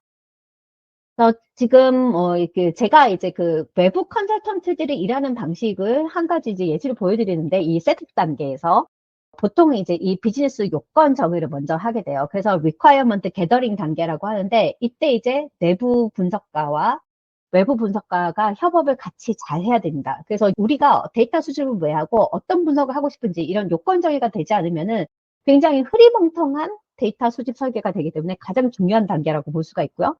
요걸 통해서 측정 전략, KPI는 키 퍼포먼스 인디케이터, 뭐 한국말로 하면 핵심 성과 지표인데, 모든 데이터 항목이 다 중요한 건 아니기 때문에 그 중에서도 중요한 데이터 수집 항목이 무엇이고, 특히나 이 회사에서 모든 부서들이 나란히 해서 이산이 아닌 가벼가 되지 않도록 이렇게 한 곳을 향해 가야 되잖아요. 그런 나침반판 같은 그런 지표가 무엇인가. 그래서 북극성 지표라는 표현도 쓰는데, 이런 지표들을 무엇인지를 정의를 하고, 이런 단계가 이제 두 번째 단계라고 할 수가 있고요. 그 다음에 이제 이까지 이제 측정 전략을 수립하고, 그 다음에 이제 북극성 지표, 뭐 KPI를 정의를 해야지 이제 이 데이터 수집을 실질적으로 어떻게 할 것인지에 대해서 솔루션에 대한 설계가 들어갑니다. 그래서 아까 얘기했던 네이밍 규칙, 뭐 텍소노미 설계, 그 다음에 개발자들을 위한 어떤 개발자용 솔루션 가이드 문서, 이런 것들이 이제 만들어지게 되고요. 이 개발자용 가이드 문서를 기준으로 해서 내부 개발자는 내부 개발자대로 내부에서 해야 될 일을 해야 되는 거고, 외부 컨설턴트는 외부 컨설턴트대로 이제 이런 데이터 수집을 위한 작업들을 같이 협업을 해서 결국은 데이터가 수집이 돼야 되는 거죠. 그리고 이 수집된 데이터를 가지고서 이게 정기적으로 데이터를 확인할 수 있는 그런 대시보드 같은 걸 만든다던가, 이런 이제 작업들이 일어납니다. 그리고 이제 제가 있었던 회사에서 좀 독특한 프로세스였다고 할 수 있지만은, 사실은 저는 필수라고 생각을 하는데, 데이터가 일단은 수집이 됐어요. 그러면은 이 수집된 데이터를 통해서 어떻게 인사이트를 도출할 수 있는지에 대해서 샘플 분석이 일어나는 거죠. 이 샘플 분석을 저희는 이제 저희 회사의 용어이긴 했습니다만 퀵윈 분석이라는 표현을 썼어요. 왜냐면 퀵, 빨리, 윈, 이긴다.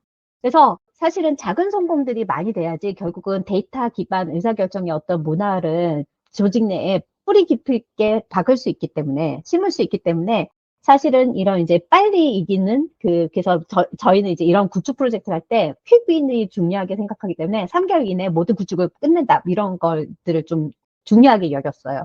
그렇게 해서 이런 이제 그 실질적으로 어떤 데이터 분석이 가능하고 어떤 인사이트 도출이 가능한지를 보여주고 그걸 통해서 내부의 담당자들한테 교육을 하고 이런 단계가 이제 그 마지막 단계라고 할 수 있습니다.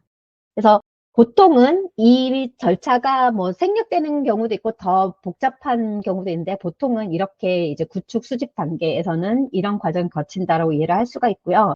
최근 들어서는 좀 더 이제 그 데이터 마케팅 인프라의 전반을 점검하는 경우가 있어요. 그래서 방금 전에 이렇게 수집 쪽에 좀 그 프로세스가 집중이 되어 있는데 수집 외에 데이터를 이렇게 변형하고 쓸 수 있게 만드는 그런 변형 과정, 그 다음에 실제로 분석하는 과정, 시각화하는 과정, 그리고 데이터 액티베이션, 데이터를 가지고서 활용하는 과정의 전반적인 마케팅 인프라를 다 점검하는 영역으로 또 컨설팅이 이루어지는 경우가 있어요. 그래, 왜 그러냐면은 지금 제가 마케팅 테크놀로지, 마테크라는 영역을 설명을 드리는데 이렇게 다양해요. 온갖 툴들 여러분들이 보지 못한 이름들이 난무하죠. 근데 이런 아이들이 실제로 큰 회사든 작은 회사든 두세 개 이상 쓰는 거죠. 그래서 이것들을 엮어서 이제 요런 인프라를 만들어야 되기 때문에 전반적으로 어떤 마케팅 테크놀로지를 쓰느냐에 맞춰서 이 인프라 점검을 하는 것도 인프라의 컨설팅 영역이라고 할 수가 있고요. 특히나 최근에는 AWS, 아마존 웹 서비스, 아니면 구글 클라우드 플랫폼, 이런 이제 클라우드 플랫폼 기술들이 이제 그 기업들이 적극적으로 이게 그 적용하기 시작하면서 이런 수집 단계 데이터 변형하고 분석하고 시각화하고 액티베이션하는 이런 전반의 프로세스에 거쳐서 구글 클라우드면 구글 클라우드의 어떤 인프라 플랫폼에 어떤 것들이 서로 어떤 역할을 해야 되는지 이런 것들 규명하는 그런 그 설계나 그림을 그리는 거 역시 그 외부 컨설턴트의 역할입니다. 다음으로 분석 서비스에 대해서 설명을 드리려고 해요. 어떻게 생각하면은 컨설팅 회사의 데이터 분석가가 가장 잘해야 되는 영역이라고 할 수가 있는데요. 저는 인하우스 분석가도 마찬가지이긴 한데 특히 이제 저희 같은 경우에는 이제 팔아야 되다 보니까 컨설팅 서비스를 팔아야 되다 보니까 좀 이제 이게 잘 팔리는 영역이 있어요. 그 결국은 잘 팔리는 영역은 뭐냐면 돈이 되는 분석이 돈으로 귀결되는 영역이라고 할 수도 있는데 이 돈으로 귀결되는 영역이 궁극적으로는 이게 네 가지로 귀결이 되더라고요. 이게 첫 번째 같은 경우에는 커스터머 인사이트, 그리고 개인화, 이런 측면에, 그래서 고객 세분화를 해서 이 고객의 각각의 세분화된 세그먼트별로 우리가 어떻게 개인화를 해서 접근을 해야 되는가. 이런 영역이 잘 팔리는 영역이라고 할 수 있고, 두 번째는 마케팅 성과 측면이라고 할 수 있어요. 이 부분이 중요한 이유 중에 하나는 뭐냐면 결국은 비용 절감이죠. 광고나 이런 데다가 돈은 적게 쓰고, 그 성과는 많이 내고 싶고, 이런 영역이라고 볼 수가 있고, 그 다음에 세 번째는 사실은 뭐 웹사이트나 모바일 앱이 들어왔는데 제가 던전이라는 표현을 쓰는데 들어와서 던전에 갇혀가지고서 헤매기만 하고 방문한 사람이 자기의 본연의 목적을 달성 못해요. 그러면은 비즈니스 성과가 당연히 나오지 않겠죠. 그런 부분에 있어서 어디가 버틀넥이고 왜 나가느냐 이런 것들이 그러면 이거를 UI UX적으로 어떻게 개선해야 되느냐라는 컨설팅 영역. 그다음 마지막으로는 돈을 벌어야 되기 때문에 특히 이제 커머스 전자상거래나 뭐 그런 기능이 있는 것 같은 경우에는 어떤 영업 매출 증대 측면의 분석 당연히 이런 영역이 잘 팔리는 분석 컨설팅 영역이라고 볼 수가 있습니다. 좀 더 구체적으로 와닿기 위해서 좀 이렇게 사례를 가지고 왔는데요. 우선 개인화 측면 같은 경우에는 저희는 페르소나라는 걸 많이 만들어요.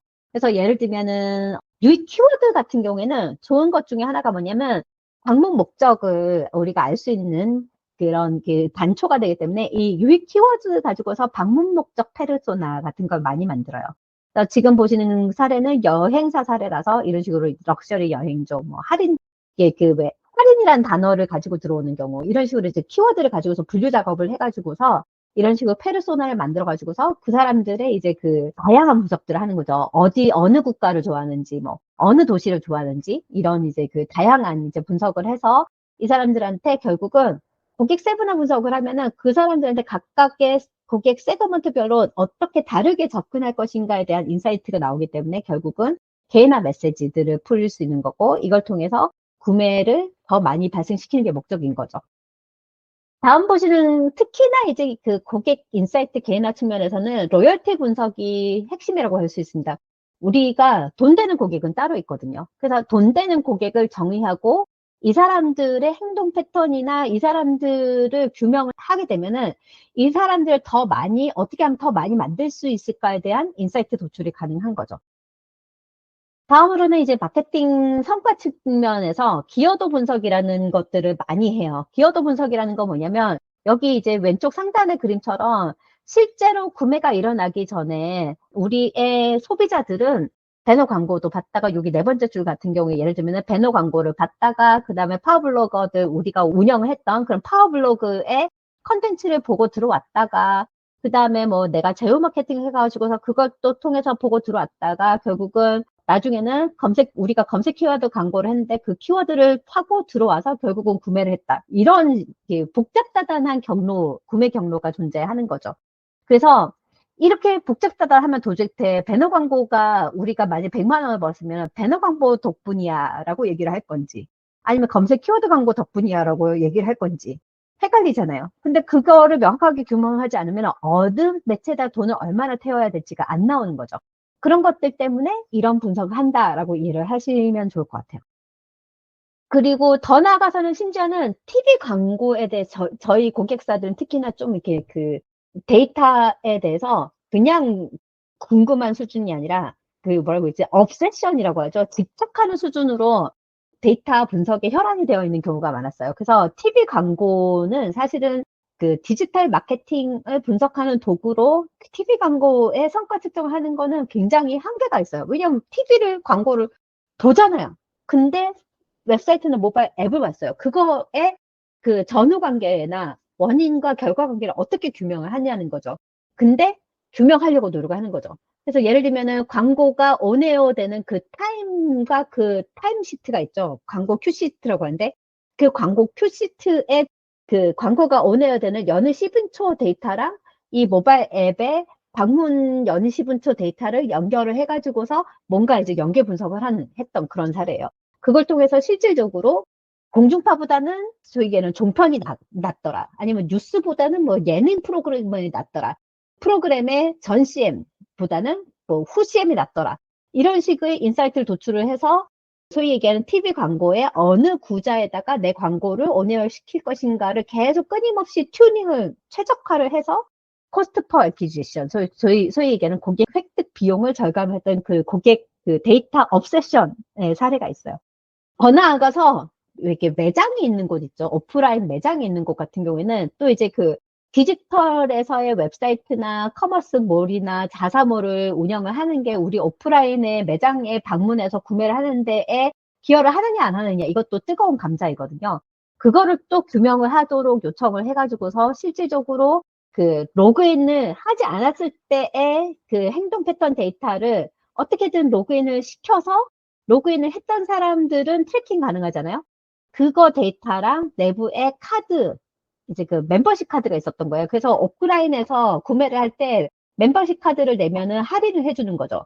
그러면 가가라고 표현을 하는데 누군지를 알잖아요. 오프라인 매장에서 누가 언제 어느 매장에 가서 어떤 물건을 구매했는지 나오잖아요.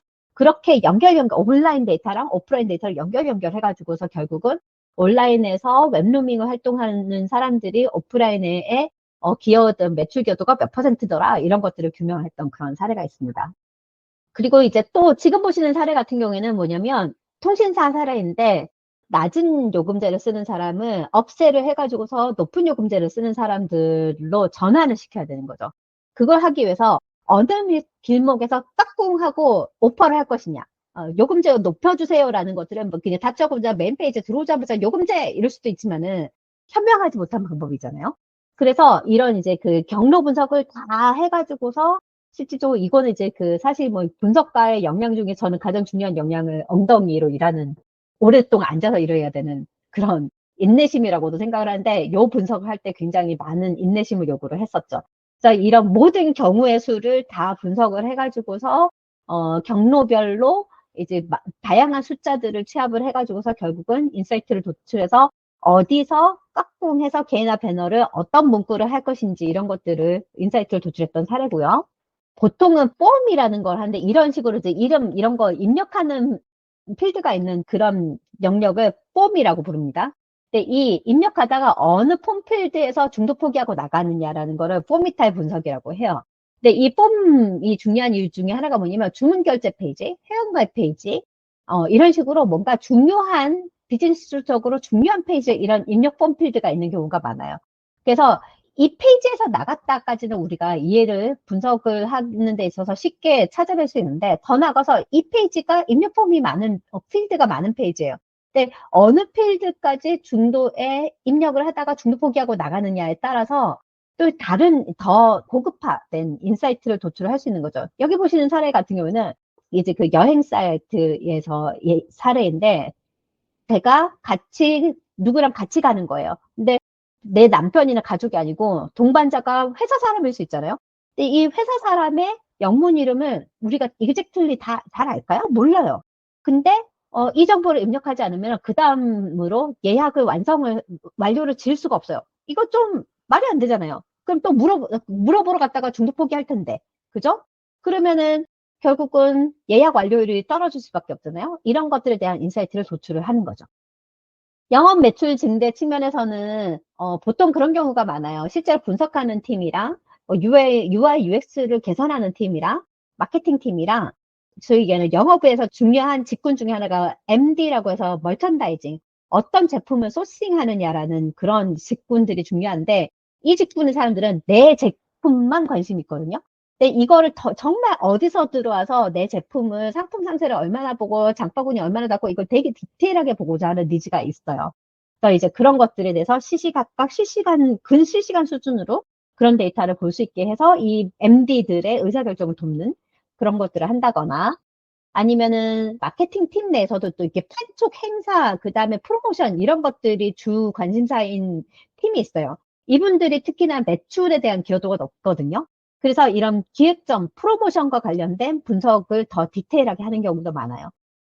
그 다음에 개인화랑 연결해서 상품 추천을 여러분들이 그런 경험 있을 거예요. 내가 상품 추천 메시지를 받거나, 아니면은 사이트 내에서 갑자기 상품 추천 연락을 받는데, 거기서 그런 거 있잖아요. 구매를 했는데 밑에 상품 추천이 있는데, 이게 나한테 되게 마음에 드는 상품 추천이야. 이러면 계속 맨 돌면서 그 상품 추천 영역을 계속 클릭하면서 계속 그 사이트 내에서의 원래 하나 할 거를 2개 하고 3개 하고 이렇게 되잖아요. 그래서 매출 측면에서 굉장히 중요한 기능 중에 하나가 상품 추천인 거죠. 이것을 잘 하도록 하기 위해서는 또 데이터 과학팀이 붙어야 되고 그들의 알고리즘이 붙어야 되고 근데 이거를 푸시 문자를 보내야 되는데 이게 또 푸시 문자를 보내는 속도도 빨라야 되고 막 이런 것들이 연계가 돼서 자동화를 하는 단순하게 분석의 영역을 넘어서서 이런 알고리즘을 구현하고 그거를 자동화를 하는 기술 구현을 하는 그런 사례도 이제 사례로 가지고 왔어요. 그래서 이런 분석 서비스 같은 경우에는 보통은 그냥 단건으로 끝나는 경우보다는 연간 서비스 형태로 해서 monthly 분석 보고서 아니면은 주간 분석 보고서 이런 형태로 많이 가고요. 제가 있었던 회사의 사례이긴 합니다만 이런 식으로 첫 달에는 어떤 분석을 하고 두 번째 달에는 어떤 분석을 하고 이런 식으로 1년의 먹거리를 만드는 거죠. 지금 보신 사례는 실제로 비즈니스 리콰이어먼트를 가지고서 몇 월 달에는 뭐 어떤 문제를 해결하자 이런 식으로 해서 계속 진도 관리를 해 나가면서 실질적으로 몇 월 달에는 이 분석을 하고 이 분석을 해서 인사이트 도출한 거를 가지고서 이렇게 사이트나 이런 게 개편을 하고 이런 식으로 이제 계속 이제 분석한 게 실행으로 연결되고 분석한 게 실행으로 연결되고 이런 이제 일련의 농사의 흐름이 있는 거죠. 이렇게 해야지 실질적으로 돈을 법니다. 그리고 분석 서비스 중에서도 좀 특출나게 BI라고 해서 비즈니스 인텔리전스라고 해서 KPI를 정의를 하고 이 KPI를 보다 빨리 의사결정을 기여를 할 수 있도록 이런 시각화들을 하는 그런 서비스가 또 외부 컨설팅 회사에서는 자주 하는 서비스이기도 하고 내부 분석가도 많이 하는 영역이죠. 근데 외부 컨설턴트들은 좀 더 레디메이드 된 프로덕트 서비스들을 고객사들한테 제공하고 좀 큰 돈을 받습니다. 지금 보시는 거는 실제로 이런 BI 프로젝트를 하는 데 있어서 예를 들면은 스코핑도 하고, 그 다음에 리퀘어먼트 게더링도 하고, 실제로 BI 개발을 하고, 그 다음에 제일 마지막에 보면은 피드백도 얻고, 그 다음에 교육도 하고, 이런 것들이 이제 그 BI를 개발하는 프로세스가 따로 있고, 저희 회사 같은 경우는 외국계 회사다 보니까 BI 팀원이 한 명이었는데, 이 친구가 글로벌 BI 팀 소속이어서, 예를 들면 영국 고객사의 BI 프로젝트를 이 친구가 같이 인볼브 되기도 하고, 그런 식으로 운영이 됐었어요. 다음으로 사실 데이터는 액션으로 연결돼야 되고, 액션으로 연결되는 데 있어서 특히나 마케팅 영역의 데이터 분석에 있어서는 꽃이라고 하시는 거가 타겟 마케팅, 개인화 영역이라고 할 수가 있을 것 같아요. 앞서서도 제가 설명드린 적이 있는데 프레임워크, 틀이 중요하거든요. 그래서 컨설팅 프레임워크들을 많이 만드는 게 중요한데, 지금 보시는 사례처럼 예를 들면은 다양한 어떤 행동의 단초를 가지고서 틀을 만들어서 이 단계에 해당하는 사람들은 우리가 어떤 개인화 오퍼를 할 수 있는지, 이런 단계에 있는 사람은 어떻게 우리가 개인화를 할 수 있는지, 이런 식으로 틀을 짜서 인사이트 도출을 많이 하고요.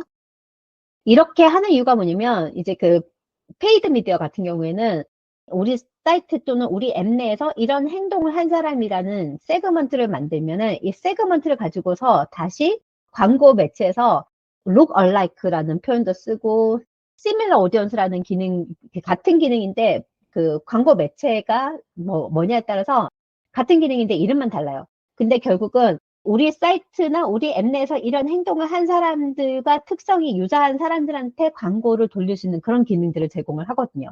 그래서 그런 것들 때문에 이런 분석들이 유효하고요. 그런 기능들 때문에. 그래서 지금 보시는 것처럼 오디언스 액티베이션의 시나리오를 개발해 주는 것들도 외부 컨설턴트들이 많이 하는 영역이에요. 왜 그러냐면은 인하우스 분석가들 같은 경우에는 실행 부서랑 또 따로 움직이는 경우가 많아요. 근데 저희 외부 컨설턴트 같은 경우에는 오히려 실행 부서랑 더 붙어서 일을 하는 경우가 더 많거든요. 그렇기 때문에 이런 데까지 인사이트 도출을 해야 되는 경우가 많습니다. 그래서 보면은 어떻게 유입이 돼서 어떻게 내부의 아이디랑 매핑을 해가지고서 광고 채널에는 어떻게 A 매체는 어떻게 하고 B 매체는 어떻게 하고 이렇게 하는 데서 이런 가설을 가지고서 이런 리타겟된 리마케팅 광고에 실험을 돌립시다.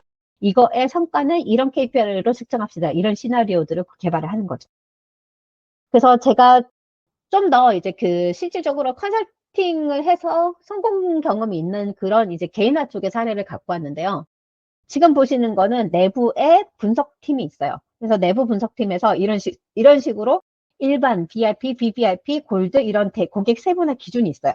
근데 이제 내부 분석팀이 따로 있고, 근데 이제 저희는 외부 분석 컨설팅 팀이고, 마케팅 광고의 성과를 높여야 되는 팀에서 의뢰가 온 거예요. 우리가 내부에 고객 세분화 기준이 있는데, 이거가 때로는 안 맞는 것 같기도 하고, 그래서 이거를 조금 더 고도화돼서 사실은 이 내부 팀에서 움직이는 이 세그먼트 같은 경우에는 구매 데이터만 기준이고 사후로 만드는 기준이거든요. 근데 사실은 행동이 중요하잖아요. 그 유명한 타겟 백화점 사례처럼 딸내미가 임신과 관련된 용품을 구매하는 행동에만 집중해서 그 임신 축하합니다라는 메시지가 보내가지고서 난리가 났던 사례가 있잖아요. 근데 그거를 행동 데이터를 같이 얹어가지고서 조금 더 실시간에 가까운 어떤 그런 이제 오퍼를 하려고 하는 목적이 있었던 거죠. 그래서 기존의 고객의 어떤 등급들을 좀 더 행동 데이터를 엮어가지고서 좀 더 세분화해가지고서 실질적으로 고객의 여정별 세그먼트를 만들어서 타겟 마케팅을 돌렸습니다. 그랬더니 같은 메시지를 보냈는데 기존 등급 기준으로 보냈을 때랑 요 앞에 조금 더 다른 그 고객의 여정별 세그먼트를 만들어서 타겟 마케팅을 돌렸을 때 더 전환율이 높더라라는 것들을 이제 냈던 사례이고요. 그런 경우가 있어요. 우리 제품과 서비스의 특징에 따라서 대구매 주기가 존재하는 그런 제품과 서비스가 있어요. 그런 경우에는 이런 주기 분석을 하면 굉장히 유의미하다는 거는 돈을 벌 수 있는 인사이트를 도출할 수가 있습니다. 그래서 예를 들면 어떤 사람 같은 경우에는 주기가 이렇게 되고 어떤 사람은 주기가 다르다라고 할 것 같으면은 여기는 저희가 이제 그 데이터 엔지니어링 작업을 좀 했어요. 그래서 구글 빅쿼리에서 쿼리를 던져가지고서 다시 R로 마이닝을 하는 거죠. 그래가지고서 각 개인별로 구매 주기를 다 도출을 해냈어요. 평균 주기를. 요 내부 담당자가 뭐 빅쿼리나 R에 대한 기술은 없어요. 그래서 아웃풋을 엑셀로 이 엑셀에만 데이터가 업데이트가 되고 이 엑셀만 담당자가 액세스가 가능해서 이걸 통해서 누가 올 때 됐는데 구매할 때 됐는데 아직 구매 안 한 사람 누구야? 이렇게 찾아서 그 사람들한테 개별화된 메시지 보내고 이런 식으로 운영을 했던 사례입니다. 그걸 제가 미리 설명을 해버렸네요. 그래서 광고도 같이 돌렸어요. 푸시 메시지만 보낸 게 아니라. 그래서 여기까지 이제 컨설팅 회사의 분석가들이 이런 일을 합니다라는 걸 좀 더 이제 구체화된 사례를 가지고서 좀 설명을 드렸고요. 마지막으로 인하우스 분석가가 되기 위한 전제 조건일 수도 있지만은 컨설팅 회사 분석가가 되기 위한 어떤 그 스펙에 대해서 좀 설명을 드리려고 해요. 일단 하는 일은 문제를 정의하고 데이터 수집을 위한 어떤 그런 설계나 매저에도 인게이지가 되고 실제 분석하고 커뮤니케이션 잘해야 됩니다. 그리고 이걸 통해서 실질적으로 비즈니스에 임팩트를 주는 그런 실행과 연결되는 인사이트를 도출하고 실제로 실행에도 임팩트를 줘야 돼요. 예, 중요한 거. 그래서 외부에 있지만은 내부 임원 보고를 외부 컨설턴트가 많이 하는 경우가 많고요. 그 다음에 내부의 개발자들을 설득하는 일을 외부에서 하기도 하고 그 다음에 내부의 어떤 HR까지 건드리는 경우도 있어요. 왜냐하면 요 이노베이트 때문이에요. 그 다음에 사실 분석가랑 데이터 과학자는 좀 다릅니다만 사실은 데이터 과학의 영역은 분석의 영역보다 조금 더 폭넓어서 제가 이 자료를 갖고 왔는데 이 많은 역량들을 필요로 해요. 근데 제가 얘기하고 싶은 거는 특히 외부 분석 컨설팅 회사 같은 경우에는 한 명이 이걸 다 커버하지 않아요. 데이터 엔지니어 따로 있고 다 따로따로 이게 있어요. 그래서 좀 세분화돼서 일을 하고 한 명이 다 커버할 수 없다라는 거. 그리고 앞으로는 AI 기술 발달로 많은 부분들이 AI로 대체가 된다는 거를 좀 말씀을 드리고 싶어요. 그래서 외부 분석 컨설턴트 같은 경우에는 좀 길을 선택을 해야 돼요. 왜냐하면 워낙 직무가 세분화되거든요. 저희 쪽 그 컨설팅 회사 같은 경우에는. 그래서 굉장히 버티컬하게 더 깊이 가서 그 데이터 클렌징 마이닝 이런 직접 소프트웨어 어떤 코딩 작업까지 하는 그런 버티컬한 일을까지 내가 커버하는 사람이 될 거야로 갈 건지 아니면 커뮤니케이션하고 업에 대한 난리지를 가지고서 조금 커뮤니케이션하고 인사이트를 도출하고 그거를 인사이트를 가지고서 커뮤니케이션에서 앞에 말씀드렸던 이 이노베이트까지 건드리는 역할을 할 건지 에 따라서 조금 그 선택을 여러분들이 하셔야 된다는 게 좀 내부 분석가랑은 좀 다른 영역이라고도 볼 수 있고 사실 최근 들어서는 내부 분석가들도 이렇게 세분화되고 있죠. 분야가. 그리고 또 하나 말씀드리고 싶은 거는 제가 마침 그런 기회가 있었어요. 경희대학교 학생이고 문과생인데 나는 이런 데이터 쪽으로 커리어를 쌓고 싶다. 비전공자인데 가능할까요? 고민 상담을 했던 영상인데 어떤 말씀을 드리고 싶으냐면은 인하우스 데이터 분석가의 직군 같은 경우에는 경력자를 뽑는 경우가 많습니다. 그래서 생신이 돼 비전공자가 삐집고 들어갈 수 있는 가능성은 적어요. 그래서 이런 외부 컨설팅 회사에서 주니어부터 이렇게 스텝 바이 스텝을 좀 쌓아서 기술과 역량을 쌓아서 이런 이렇게 커리어를 이렇게 성장 발전시키는 게 좋다. 실제로 저희 회사 같은 경우에는 이게 외부 컨설팅 회사잖아요. 저희 회사의 직원들은 저희 회사는 일종의 사관학교인 거죠. 인하우스 분석가의 사관학교 역할을 했었어요. 그래서 저희 회사에 데이터 엔지니어를 하던 친구 같은 경우에는 예를 들면 잡코리아 아니 예를 들면은 심리학과 출신의 개발 학원 출신의 그 데이터 엔지니어인 친구들도 있는데 그 친구도 저희 회사에서 경력 잘 쌓고 경험 잘 쌓아서 뭐 아모리 퍼시픽 같은 대단한 회사에 데이터 엔지니어를 하고 있죠. 그런 케이스라든지 저희 회사의 분석가들도 지금 뭐 여기저기 지금 인하우스 분석가로서 대단한 활약들을 하고 있습니다. 그래서 좀 요약하자면은 컨설팅 회사 데이터 분석가는 영역이 좀 더 많습니다. 좀 더 다양한 영역에 관여를 하고요. 그 다음에 혼자 할 수 없어요. 그래서 굉장히 세분화된 직군들이 있고 이 세분화된 직군들과 팀워크를 이루어서 일을 하게 하고 기술에 대한 이해도 그 다음에 업 자체에 대한 이해도 마케팅 실행에 대한 이해도 그리고 커뮤니케이션 역량 이런 것들이 다 필요합니다. 그 다음에 세분화되어 있다는 말씀을 드렸잖아요. 그래서 수직 학적인 전문성을 기를 건가? 아니면 좀 더 수평적인 분석과 커뮤니케이션이나 업에 대한 이해도 중심으로 성장할 것인지 선택을 좀 하셔야 되고요. 경력이 없는 주니어는 인하우스 분석가 커리어를 바로 시작할 수 없는 게 현실이기 때문에 저희 같은 외부 회사에서 경험을 쌓기를 추천을 드리고, 참고로 저희 커리어는 인하우스와 외부 컨설턴트를 왔다리 갔다리 했습니다. 저는 인하우스 담당자였을 때는 목말랐던 게 뭐냐면, 다양한 경험들이나 다양한 데이터 세트를 만지고 싶은데 우리 회사 데이터밖에 못 만지잖아요. 그게 또 이렇게 목마른 경우가 있어서 저는 일부러 안팎을 왔다 갔다 했어요. 그래서 그렇게 여러분들이 커리어들을 왔다리 갔다리 하는 걸 저는 추천드린다라고 말씀을 드리고 싶어요. 네, 여기까지 설명드렸습니다. 그러면 다음에 또 뵐게요. 감사합니다.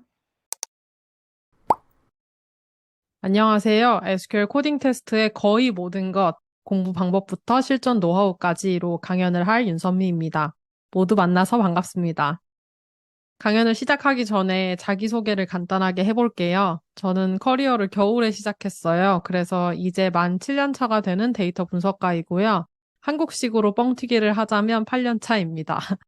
쿠팡, 하이퍼커넥트, 카카오에서 데이터 분석가로 일했고 지금은 데이터리안에서 일하고 있습니다. SQL 코딩 테스트에 대해서 얘기를 하려고 왔으니까 코딩 테스트 경력도 소개를 해볼게요. 지금까지 어림잡아 10회 이상 데이터 분석가 포지션을 위해 SQL 코딩 테스트를 봤고요. 제가 모험심이 좀 있어서 회사를 다니는 와중에도 다른 회사 지원도 해보고 또 링크드인 통해서 오퍼가 오거나 하면 사양하지 않고 가서 시험도 보고 면접도 다 보고 왔거든요. 그래서 코딩 테스트 경험이 같은 연차 대비 많은 편인 것 같습니다. 테스트 중에는 끝내주게 잘 본 테스트도 있고요.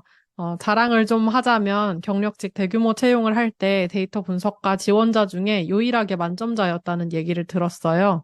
좋은 인상을 남겨서인지는 모르겠지만 면접 분위기도 좋았고 입사를 하게 됐습니다. 반면에 정말 말도 안 되게 망한 테스트도 있어요. 얼마나 망했냐면 정말 일해본 경험이 하나도 없는 신입 시절에 SQL이 뭔지도 모르고 들어간 적이 있고요. 경력 이직을 할 때에도 특정 문법을 몰라서 망친 테스트가 있습니다. 말도 안 되게 망한 테스트를 본 경우에 최종 결과는 어땠을까요? 입사를 했을까요? 못했을까요? 결과는 발표 끝날 때 알려드리겠습니다. 지금 돌이켜보면, 이걸 그때 알았으면 참 좋았겠다 싶은 것들이 몇 개가 있더라고요. 그래서 오늘 제 경험을 공유하고 코딩 테스트를 이제 준비하시는 분들부터 테스트 당일까지 며칠 안 남은 분들까지 팁을 얻어갈 만한 내용으로 발표를 구성해 봤습니다. 그냥 친한 선배나 동료가 꿀팁을 알려준다라고 생각하고 재밌게 들어주시면 좋겠어요. 이 발표의 제목은 SQL 코딩 테스트의 거의 모든 것입니다. 왜 그냥 모든 것이 아니라 거의 모든 것이냐면요. 제가 이 강연을 준비하려다 보니까 가장 마음에 걸리는 게 사람들이 기출 유형 같은 걸 기대하고 강연을 들으러 오는 건 아닐까? 이런 걱정이 되더라고요. 그런데 아시다시피 그러면은 저 잡혀갑니다. 이 강연에는 제가 어디 회사 코딩 테스트를 봤는데 이렇게 나와요 같은 이야기는 전혀 포함되어 있지 않습니다. 강연에서는 대신 이런 내용들을 다룹니다. SQL 코딩 테스트란 무엇인지, 준비를 어떻게 시작해야 하는지, 어디까지 공부해야 하는지, 어떻게 공부하면 좋을지, 그리고 테스트 당일과 테스트 이후의 꿀팁까지 들어 있습니다. 제가 SQL 강의를 하고 또 데이터 분석가를 준비하시는 많은 분들을 만나면서 가장 많이 들었던 질문들을 위주로 강연을 구성해 봤습니다. 먼저 SQL 코딩 테스트라는 게 뭔지부터 얘기를 시작해 볼게요. 그러려면 SQL이 뭔지부터 알아야 합니다. SQL은 데이터를 저장하고 출력하는 데이터베이스라는 프로그램을 다루는 언어예요. 우리가 컴퓨터를 사용할 때 새 파일을 만들고 싶으면 새 파일 만들기 같은 걸 클릭해서 만들면 되잖아요. 근데 데이터베이스에 새로운 데이터를 저장하고 싶을 때에는 그 동작을 하게끔 하는 SQL 코드를 작성해야 합니다. 또 데이터베이스라는 저장소에 있는 데이터를 보고 싶을 때에도 어떤 데이터를 어떤 형식으로 가공해서 볼 건지 명령을 해줘야 하는데요. 그것도 SQL이라는 언어로 합니다. 그러니까 간단하게 말하자면 데이터베이스라는 것은 데이터를 저장하고 출력할 수 있게 하는 가상의 바구니 같은 것이고요. 그 바구니에 새 데이터를 넣거나 기존 데이터를 삭제하거나 데이터를 보는 것 같은 조작을 하고 싶다면 SQL이라는 언어를 반드시 사용할 수 있어야 하는 것이죠.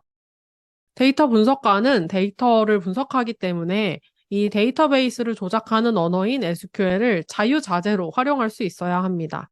그래서 특수한 경우를 제외한 거의 모든 데이터 분석가 채용 공고에는 SQL을 지원 자격, 즉 필수 요건으로 명시하고 있습니다. 이 채용 공고는 쿠팡의 데이터 분석가 채용 공고이고요. 보시다시피 능숙한 SQL 사용 경험 및 역량을 보유하신 분, SQL 코딩 테스트 별도 진행 필수라고 적혀 있습니다. 데이터 분석가 채용 공고를 더 보고 싶으신 분들은 데이터리안 유튜브 채널에 데이터 분석가 채용 공고를 함께 읽어보는 콘텐츠가 꾸준히 업로드가 되고 있어요. 그래서 참고를 해주시면 좋겠습니다. SQL 코딩 테스트라고 하면 온라인 플랫폼에서 보는 테스트만 생각하시는 분들이 많더라고요. 그런데 제가 경험한 테스트 유형은 이렇게 세 가지였습니다. 첫 번째는 온라인 플랫폼에서 보는 테스트입니다. 해커랭크나 프로그래머스 같은 플랫폼으로 접속하는 특수 링크를 주고 시험을 보도록 하고요. 화면 구성을 잠깐 같이 보면 맨 왼쪽 상단에 남은 시간이 표시가 되어 있어요. 지금 1시간 28분 남았다고 표시가 되어 있습니다. 그 다음에는 문제 서술이 있고요. 그리고 오른쪽에 SQL 코드를 쓰는 란이 있습니다. 그래서 플랫폼마다 구성은 약간씩 다른데 이게 기본이라고 생각을 해주시면 될 것 같아요. 테스트 문제는 보통 3문제에서 5문제 사이였어요. 뒤로 갈수록 어려워지는 경우가 많았고요. 그리고 제가 이런 플랫폼에서 본 테스트는 다 영어였어요. 그런데 프로그래머스 같이 한국어 플랫폼으로 보면은 한국어 문제가 나오는 것 같더라고요. 그래서 언어는 상황에 따라서 영어일 수도 있고 한국어일 수도 있다. 요거를 참고를 해주시면 좋겠고요. 영어라고 해서 어려워할 것은 아닌 게 막 어려운 영어 단어가 나온다든지 하는 일은 없고요. 뒤에서도 이제 연습 문제 풀이의 중요성에 대해서 얘기를 할 거지만 연습 문제를 많이 풀다 보면 아, 이런 단어가 나오면 이런 코드를 원하는구나까지도 유추할 수 있습니다. 그래서 익숙해지니까 너무 걱정 안 하셔도 될 것 같아요. 두 번째는 온라인이긴 한데 줌 같은 화상 플랫폼에서 면접관과 같이 접속해서 테스트를 보는 거예요. 플랫폼을 쓰는 경우보다는 데이터에 대한 간단한 설명과 문제를 주고 메모장 같은 데다가 코드를 작성해봐라 하는 경우가 많았습니다. 앞에서 얘기한 이렇게 플랫폼에서 테스트를 보는 경우에는 코드를 뭐 이리저리 돌려보면서 데이터가 잘 출력이 되는지 그런 걸 확인을 해볼 수가 있는데 이거는 그렇게 해볼 수가 없으니까 메모장에 쓰는 거잖아요. 그래서 저는 조금 답답한 면이 있더라고요. 그래서 같은 문제를 푼다면 플랫폼에서 푸는 게 좀 더 쉽게 느껴졌습니다. 이렇게 온라인으로 라이브 테스트를 보는 경우에는 기술 면접을 겸하는 경우가 많았고요. 면접관이 같이 들어오기 때문에 혹시 이 문제에 대해서 질문을 해도 될까요? 라고 물어보고 질문을 해서 이해가 안 되는 점에 대해서 이렇게 물어봐가면서 풀어볼 수도 있습니다. 저 같은 경우에는 문제 서술이 조금 애매한 문제를 받은 적이 있었는데요. 그래서 그 문제를 2가지 함수로 풀 수가 있더라고요. 그래서 이 부분에서 이거를 A 함수로 풀면은 이런 결과가 나오고 B 함수를 이용해서 풀면 이런 결과가 나오는데 어떻게 푸는 게 문제가 의도한 건가요? 라고 물어봐서 좋은 점수를 받은 적이 있습니다. 그래서 두 함수의 차이점에 대해서 정확하게 알고 있다는 것을 이제 은근슬쩍 어필을 해본 거죠. 아마 문제를 내신 분도 생각하지 못했던 부분을 짚어냈던 것 같습니다. 그래서 온라인 라이브 테스트는 이런 특성이 있다는 것을 이해하시면 좋겠고요. 마지막으로는 오프라인 테스트입니다. 보통 SQL 코딩 테스트는 정식 면접을 시작하기 전에 지원자들을 스크리닝하는 용도로 사용하기 때문에 이렇게 오프라인까지 가서 테스트를 보는 거는 흔하지는 않은데요. 제가 경험했던 바로는 노트북을 제공을 해주고 그 노트북에 설치된 데이터베이스에서 SQL 코드를 작성해서 주어진 문제를 푸는 식이었어요. 그래서 기술 면접을 겸했고요. 저는 간날에 SQL 코딩 테스트 보고 그거를 합격을 했나 봐요. 그래서 실무진 면접을 보고 그리고 이제 임원 면접까지 그냥 스트레이트로 쭉 다 보도록 하더라고요. 그래서 그날 오퍼까지 받아가지고 나왔던 경험이 있습니다. 여기는 엄청 시원시원하게 의사결정을 하는 곳이구나라고 인상적이라고 생각했던 게 기억이 나네요. 이게 앞의 경우와 마찬가지로 면접관이 있기 때문에 문제가 좀 모호한다든지 이런 부분에 대해서 질문하면서 풀어볼 수 있고요. 잘 안 풀렸던 문제는 테스트가 끝나고 어떻게 풀 수 있는지 바로 질문해 볼 수 있어서 좋았습니다. 이렇게 대략 SQL 코딩 테스트란 뭔지, 어떻게 진행되는지에 대해서 얘기를 해봤어요. 이제 조금 감이 잡히시나요? 그러면 이제 준비를 해봐야겠죠? 어디에서부터 시작해야 하는지, 어떻게 공부하면 좋을지, 또 어디까지 공부를 해야 할지, 이거를 가장 많이 물어봐 주시더라고요. 그래서 하나씩 살펴보겠습니다. 시작이 항상 참 막막하죠. 이렇게 질문을 보내주시는 분들이 많았어요. 뭐 혹시 다들 데이터 분석과 코딩 테스트 어떻게 준비하시나요? 저는 전공자는 아닙니다. 뭐 데이터 분석가 직무로 취업을 준비하고 있는데 코딩 테스트를 봐야 돼요. 개발자들을 채용할 때 보는 코딩 테스트랑은 많이 다른가요? 이런 질문들을 많이 보내주시는데요. 처음 SQL을 배워보는 거라면 인터넷 검색을 해서 조각난 지식들을 이렇게 이어붙이는 식으로 공부를 하는 것보다는 잘 정리되어 있는 자료로 시작하시는 게 좋습니다. 책으로 시작할 수도 있을 것 같고요. 저희 강의를 들어보셔도 좋고요. 또 모드닷컴이라는 곳에서 좋은 품질의 튜토리얼을 만들어 놨더라고요. 이걸로 공부를 해보셔도 좋을 것 같습니다. SQL 기초 이론은 코딩 경험이 없는 분들에게도 정말 쉬워요. 사실 이제 중요 이론을 배우는 데에는 며칠 걸리지도 않고요. 제 생각에 시작이 막막해요라고 하시는 분들은 아직 아무것도 안 해본 분들일 것 같습니다. 일단 책으로든 강의로든 아니면은 인터넷에 정리된 자료로든 무엇으로라도 시작을 해보면 이게 그렇게 어려운 게 아니구나라는 거를 아실 거예요. 그래서 일단 시작을 해보시는 걸 추천드립니다. 또 많이 받는 질문 중에 하나가 저는 SQL 이론은 아는데 이제 이분은 이제 이론 공부를 하신 거죠. 이론은 아는데 문제만 마주치면 머리가 하얘져요. 이런 질문을 해주십니다. 심지어 이제 자격증이 있는 분들도 저는 SQL 관련 이제 자격증이 있는데 막상 코딩 테스트 문제를 풀려고 하면 하나도 기억이 안 납니다. 이렇게 막막함을 호소하시는 분들이 있는데요. 무슨 심정인지 너무 잘 알 것 같아요. 이런 분들한테 해드리고 싶은 말이 있습니다. 제가 몇 년간 SQL을 가르치면서 이거에 대해서 느낀 게 하나 있는데요. 제가 생각하기에 프로그래밍 언어를 공부하는 건 외국어 공부랑 좀 비슷한 면이 많은 것 같아요. 설명을 좀 쉽게 하기 위해서 여러분들의 영어 실력을 한번 테스트 해보겠습니다. 그 식당 뭘로 유명해요? 를 혹시 영어로 말하실 수 있나요? 이게 단번에 생각은 잘 안 나죠? 자, 그러면은 What are they known for? 이거를 번역을 한번 해볼까요? 걔네 뭘로 유명하니? 이런 뜻이잖아요. 한국어를 보고 영어로 말하는 것보다 영어를 한국어로 읽는 게 더 쉬운 거를 체감할 수 있습니다. 그런데 SQL 테스트를 본다는 것은 영어 지문을 읽는 것보다는 영어를 쓰고 말하는 것에 더 가까워요. 그 식당 뭘로 유명해요?를 영어로 번역하는 것처럼 우리도 여기 주황색 박스에 문제 서술이 있잖아요. 요 문제 서술을 읽고 그거를 SQL이라는 언어로 번역을 하는 거거든요. 그래서 아마 SQL 이론만 공부하거나 자격증으로 공부를 하신 분들은 이미 쓰여 있는 SQL문이 뭘 의미하는지 해석하는 일을 많이 하셨을 거예요. 그거는 이제 영어 공부로 생각하면 쓰여진 영어 지문을 이해하는 겁니다. 그런데 영어 공부를 여러분들도 많이 해보셨고 또 앞에 예시에서도 봤지만 이미 쓰여진 영어 지문을 읽는 것보다는 쓰기와 말하기가 훨씬 어렵습니다. 완전히 다른 방식의 트레이닝이 필요하기도 하고요. 그래서 단순히 SQL 이론 공부만 해서는 SQL 코딩 테스트를 대비할 수가 없어요. 이론을 적용한 문제풀이를 반드시 많이 해보셔야 하고요. 저희 프로그램에서도 수강생 분들한테 문제풀이를 많이 해보셔야 한다라고 매우 매우 강조를 하고 있고, 실제로 매 주차마다 많은 연습 문제를 드리고 있습니다. 문제풀이가 중요한 거는 이제 다들 아셨죠? 해외 플랫폼으로는 해커랭크, 리트코드라는 플랫폼이 유명하고요.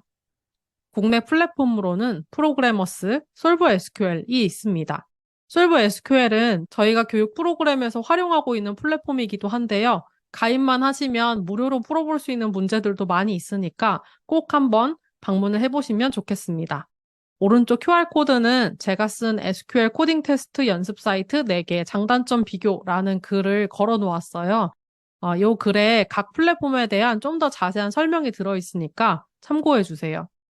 자, 이제 고민이 되는 건 이걸 어디까지 공부해야 하나로 이제 고민이 이어질 거예요. SQL이라는 언어가 데이터베이스를 조작하는 언어이기 때문에 사실 데이터 분석가에게만 필요한 언어가 아니고 백엔드 엔지니어 분들도 공부를 하십니다. 근데 데이터 분석가는 SQL에서도 이미 있는 데이터를 추출하는 문법에 집중해서 공부를 하면 충분한데요. 간혹 인서트, 업데이트, 딜리트 같이 새로운 데이터를 만들거나 업데이트하거나 삭제하는 그러니까 백엔드 엔지니어 분들이 필요한 문법 파트를 공부하시는 분들도 있더라고요. 아마 SQL이 중요합니다까지는 들었는데 이 SQL 안에서도 어떤 문법들이 데이터 분석가에게 중요한지에 대해서는 모르시는 분들이겠죠. 그래서 저는 오늘 데이터 분석가에게 필요한 문법 범위를 좀 어느 정도 정해드리려고 합니다. 이제 공부를 시작하신 분들이라면 방향을 잘 잡는 게 중요한데요. 저희가 SQL 데이터 분석 캠프 커리큘럼을 정말 고심해서 만들었어요. 그래서 이 커리큘럼을 보면서 참고를 하시면 좋겠습니다. 뭐 꼭 저희 강의를 들어라 이런 얘기가 아니고요. 책이나 다른 인터넷 자료 같은 걸로 공부를 시작하시더라도 요 저희 캠프의 입문반, 그다음에 여기가 이제 실전반 커리큘럼인데요. 각각 커리큘럼에 있는 문법들이 포함이 되어 있는지를 꼭 확인을 해보시면 좋겠어요. 책을 사시더라도 목차에 보면 어떤 내용들이 포함되어 있는지가 나오잖아요. 그때에 이런 내용들이 잘 포함이 되어 있는지를 확인해보고 구매를 하시는 게 좋겠습니다. 또 이 커리큘럼에 있는 내용 이외의 것들은 데이터 분석가들이 많이 쓰는 문법은 아니겠구나라고 생각해 주셔도 괜찮습니다. 물론 SQL을 넓게 알면 넓게 알수록 좋아요. 그렇지만 이제 취업이나 이직을 준비하시는 분들은 효율적으로 준비하는 것도 중요하잖아요. 그래서 같이 커리큘럼을 한번 살펴볼게요. 일단 SQL 기초 문법, 데이터 추출하기, 데이터 필터링하기, 데이터 순서 정렬하기, 그 다음에 집계 함수를 사용하는 방법, 그리고 데이터를 연결하는 방법에 대해서 입문반 커리큘럼에서 확인을 해보실 수 있고요. 그리고 서브 쿼리도 꼭 아셔야 되는 토픽 중에 하나고, 윈도우 함수는 제가 심화 토픽이라고 적어놨는데 조금 어려우실 수 있어요. 하지만 요즘 데이터 분석과 SQL 코딩 테스트에 이 문법을 이용해서 풀어야 되는 문제가 꽤 자주 출제가 된다고 하더라고요. 그래서 공부하시는 분들이 참고하시면 좋겠습니다. 저도 코딩 테스트를 볼 때 윈도우 함수를 이용해야 하는 경우가 꽤 많았어요. 또 문제의 난이도에 대한 질문도 많이 받는데요. 앞에서 해커랭크라는 사이트를 소개시켜 드렸잖아요. 그거를 기준으로 한번 말씀을 드리자면 이지 단계는 아주 쉽습니다. 그래서 정말 쉽게 푸실 수 있어야 하고요. 미디엄 문제들의 난이도가 제가 생각하기에는 적당한 것 같아요. 간혹 복잡한 문제도 있기는 한데 그 정도는 풀 수 있어야 코딩 테스트에서도 약간 복잡한 문제를 풀 수 있는 힘을 기를 수 있습니다. 하드는 제가 봐도 굳이 이렇게까지 해야 했을까 싶은 부분들이 많았어요. 그래서 저의 경험상으로 코딩 테스트의 난이도가 천차만별이었거든요. 그래서 정말 쉬운 테스트 같은 경우는 이지 난이도로만 구성된 테스트도 있었어요. 그래서 최고 난이도 문제가 안 풀린다고 걱정하실 필요는 없고요. 내가 어려운 문제는 남도 어렵다라는 생각을 하면서 차근차근 공부를 해보시면 좋겠습니다. 이렇게 SQL 이론부터 문제 풀이까지 꼼꼼하게 준비했다면 이제 한 끗을 더할 팁으로 무장을 해봅시다. 테스트 전에 미리 알아두면 좋을 것들을 좀 정리를 해봤어요. 혹시 테스트에 실무진 면접이 포함되어 있는지, 시험 환경은 어떤지, 또 시험에 사용되는 DBMS 종류는 무엇인지 확인을 해보시면 좋은데요. 특히 시험 환경이 온라인 플랫폼 테스트인지, 온라인 라이브 테스트인지, 오프라인 테스트인지 이거를 미리 알아두면 마음의 준비를 할 수 있겠죠. 그리고 검색이 가능한지 여부를 저는 개인적으로 중요하게 보는데요. 제가 기억력이 엄청 안 좋거든요. 그래서 함수를 외우고 쓰지를 못해요. 그래서 잘 보고 싶은 시험이라면 검색을 혹시 해도 되는지 미리 좀 물어보고 만약에 검색이 안 된다고 하면 전 벼락치기로라도 외워가야 되거든요, 함수를. 그래서 꼭 물어볼 것 같고 아직 미리 물어보고 본 시험은 없었어요. 근데 검색이 된다는 거를 당일에 알게 된 경우는 몇 번 있었습니다. 또 데이터베이스가 종류가 여러 개예요. 노트하는 앱도 뭐 노션도 있고 에버노트도 있고 뭐 전 아이폰을 쓰는데 아이폰 기본 앱도 있고 뭐 많잖아요. 그런데 데이터베이스, 그러니까 DBMS도 그런 프로그램들처럼 만드는 회사도 여러 개고 종류도 여러 개가 있습니다. 하지만 SQL 표준이라는 게 있기 때문에 데이터베이스마다 문법이 많이 다르지는 않은데요. 문자열이나 날짜를 처리하는 함수들이 종종 모양이 다릅니다. 그래서 미리 데이터베이스가 뭔지 알아두면 거기에 맞춰서 함수들을 좀 암기해 갈 수 있으니까 물어볼 수 있다면 물어보면 좋겠다라고 생각하고요. 요즘에는 온라인 플랫폼들이 잘 되어 있어가지고 플랫폼에서 보는 경우에는 데이터베이스를 선택해서 볼 수 있더라고요. 그럴 때에는 주로 공부한 데이터베이스를 선택해놓고 풀면은 좋겠죠. 데이터리안 SQL 캠프에서는 MySQL을 기준으로 가르치고 있습니다. 또 이거는 정말 정말 해드리고 싶었던 건데요. 사실 이 강연에서 제가 제일 하고 싶었던 말이에요. 일부 코딩 테스트 플랫폼은 시험의 결과만 심사자들한테 주는 게 아니라 풀이하는 전 과정을 녹화를 해서 전달을 합니다. 그리고 문제를 틀렸더라도 최종 저장한 SQL 쿼리를 심사자분들에게 전달을 해요. 그러니까 단순히 점수만 알려주는 게 아니라 이 사람이 이 문제에 어떻게 접근했는지를 다 볼 수 있게끔 모든 자료를 다 전달을 하는 거죠. 그러니까 이 말은 즉슨 내가 이 문제를 최종적으로 풀었나, 못 풀었나, 이것도 물론 중요하지만 못 푼 문제의 경우에도 끝까지 최선을 다하는 게 중요하다는 거예요. 그래서 간혹 문제를 못 풀면 쿼리창을 다 지워버리시는 분들이 있다고 들었어요. 근데 절대로 그렇게 하시면은 안 됩니다. 내가 할 수 있는 범위 안에서 풀이 방법을 적어내고 또 어떤 부분에서 내가 막혔고 그거를 어떻게 해결할 수 있을지 뭐 혹은 어떻게 해결하려고 시도했는지를 기록을 해주시는 게 좋습니다. 여러분들이 이 두 가지 답안지를 받았다고 한번 생각을 해보세요.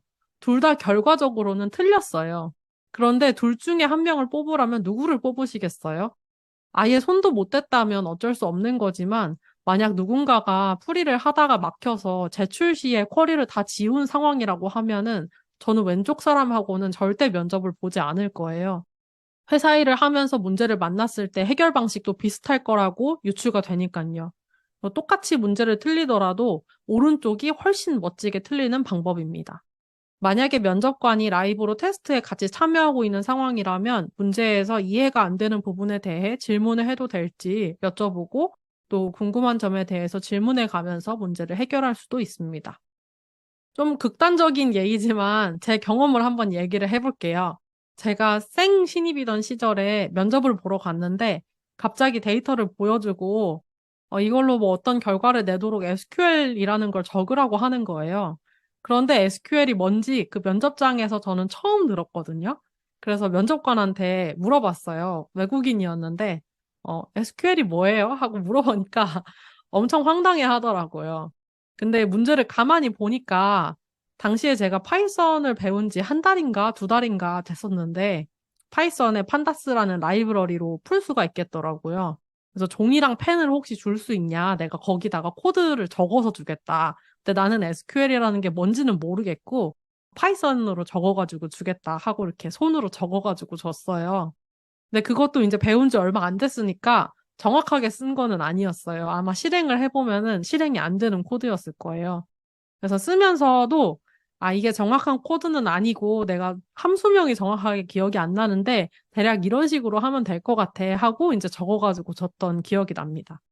그리고 이제 결과를 받았는데 탈락이었어요. 뭐 당연하지 뭐 이렇게 생각을 했는데 좀 한참 뒤에 다시 연락이 와서 면접을 다시 보자고 하더라고요. 솔직히 보이스피싱인 줄 알았어요. 근데 이후에 이제 추가 면접을 보고 입사를 하게 됐습니다. 나중에 이제 입사를 해서 이 기술 면접을 본 데이터 분석가랑 친해졌는데 내가 이러이러한 것을 경험했다라고 얘기했더니 내가 그때 심사 그 하는 종이에다가 SQL을 할 줄 모름. 그러나 파이썬 코드로 적어서 냄. 이렇게 적어가지고 인사팀에 보냈는데 인사팀이 SQL 할 줄 모름까지만 보고 처리를 한 것 같다. 이제 제가 다음 스텝으로 넘어올 줄 알았는데 안 넘어오니까 궁금해가지고 인사팀한테 가서 다시 물어보고 얘 이제 프로세스를 진행시키면 좋을 것 같다라고 얘기를 했다고 하더라고요. 굉장히 운이 좋은 경우였죠. 그래서 좀 극단적인 경험이지만 제가 만약에 그날 SQL 모른다고 그냥 그 면접을 포기해버렸으면 이렇게 커리어를 시작할 수 없었을 거예요. 그래서 여러분들도 끝까지 할 수 있는 걸 다 해보시면 좋겠습니다. 문제를 읽었는데 SQL 코드로 도저히 적을 수가 없다면 한글로라도 어떤 스텝으로 이 문제를 풀 건지 코드란의 순서대로 적어서 내는 방법도 있을 것 같고요. 정확한 함수 이름을 모르겠다면 동작이 안 되는 함수명이라도 만들어서 적고 이 함수가 이렇게 동작할 것을 가정했다라고 메모를 적어줄 수도 있겠죠. 그래서 최선을 다하는 방법에는 여러 가지가 있을 수 있으니까 여러분들도 한번 시도를 해보시면 좋겠습니다. 마지막으로 코딩 테스트를 본 뒤에 꼭 복기를 해보라고 말씀을 드리고 싶어요. 이후에 면접에서 코딩 테스트 문제에 대한 질문이 나올 수 있기 때문인데요.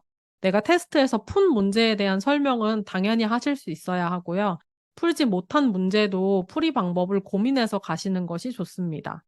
만약에 이 회사랑 잘 안 되더라도 내가 부족했던 부분을 지금 확실하게 보완해야 다른 회사 코딩 테스트도 자신 있게 풀 수 있어요. 이거는 저의 경험담입니다. 지금까지 한 얘기들을 마무리해 볼게요. SQL 코딩 테스트란 뭔지, 데이터 분석과 채용 과정에서 왜 필수적으로 다뤄지는지에 대해서 얘기를 해봤고요. 어디에서부터 공부를 시작하면 좋을지, 또 어떤 내용들을 공부해야 할지, 이거는 이제 저희 프로그램의 커리큘럼을 잘 살펴보고 그 안에 있는 내용들을 반드시 학습할 수 있도록 하라는 말씀을 드렸고요. 또 SQL 코딩 테스트 공부는 언어 공부로 비유하자면 영어 읽기나 듣기보다는 영어 쓰기, 영어 말하기와 비슷해서 이론 공부만 계속 할 것이 아니라 직접 문제를 풀어보는 경험이 중요하다. 이런 얘기도 드렸습니다. 또 꿀팁으로는 테스트 전에 체크해봐야 할 사항들과 심지어 모르는 문제가 나왔을 때에도 내가 어떻게 접근하면 좋을지 마지막으로 테스트 이후에 복귀까지 얘기를 해봤어요. 제가 앞에서 끝내주게 잘 본 테스트의 결과는 입사였고 망한 테스트의 결과는 마지막에 알려드린다고 했잖아요. 좀 극단적인 예시이긴 하지만 신입 시절에 SQL이 뭔지도 모르고 기술 면접을 봤는데 모른다고 포기하지 않고 제가 아는 선에서 최선을 다해서 접근한 결과 그 회사에 입사할 수 있었고요. 경력 이직을 하던 시절에도 특정 문법을 몰라서 테스트를 정말 완전히 망쳐버린 적이 있거든요. 근데 이후에 이제 부족했던 부분을 보완해서 다른 좋은 회사의 테스트를 더 잘 보게 됐습니다. 제 입장에서는 더 잘된 일이었어요. 결국에 제가 하고 싶은 말은 SQL 코딩 테스트가 단순히 점수를 잘 받아야 하는 시험이 아니라는 거예요. 테스트를 좀 못 보더라도 내가 논리적으로 문제를 해결하는 자세나 지금의 상황에서 최선을 다하는 모습 같은 거를 보여줘서 긍정적인 인상을 남길 수도 있습니다. 코딩 테스트는 결국에 전체 면접 과정의 일부이기 때문에 일방적으로 시험을 본다라는 생각보다는 나라는 사람을 많이 보여주는 도구로 생각을 해주셨으면 좋겠고요. SQL 코딩 테스트는 시험 점수로 사람의 등수를 매기고 또 점수 순서대로 합격시키기 위해서 보는 게 아니에요. 또 이번 테스트는 못 봤더라도 약점을 보완해서 다음 테스트나 다른 회사 테스트를 더 잘 보게 될 수도 있고요. 그래서 오늘 강연을 통해서 여러분들이 SQL 코딩 테스트에 대해 가지고 있던 막연함이 좀 덜어졌으면 좋겠습니다. 강연 들어주셔서 감사합니다.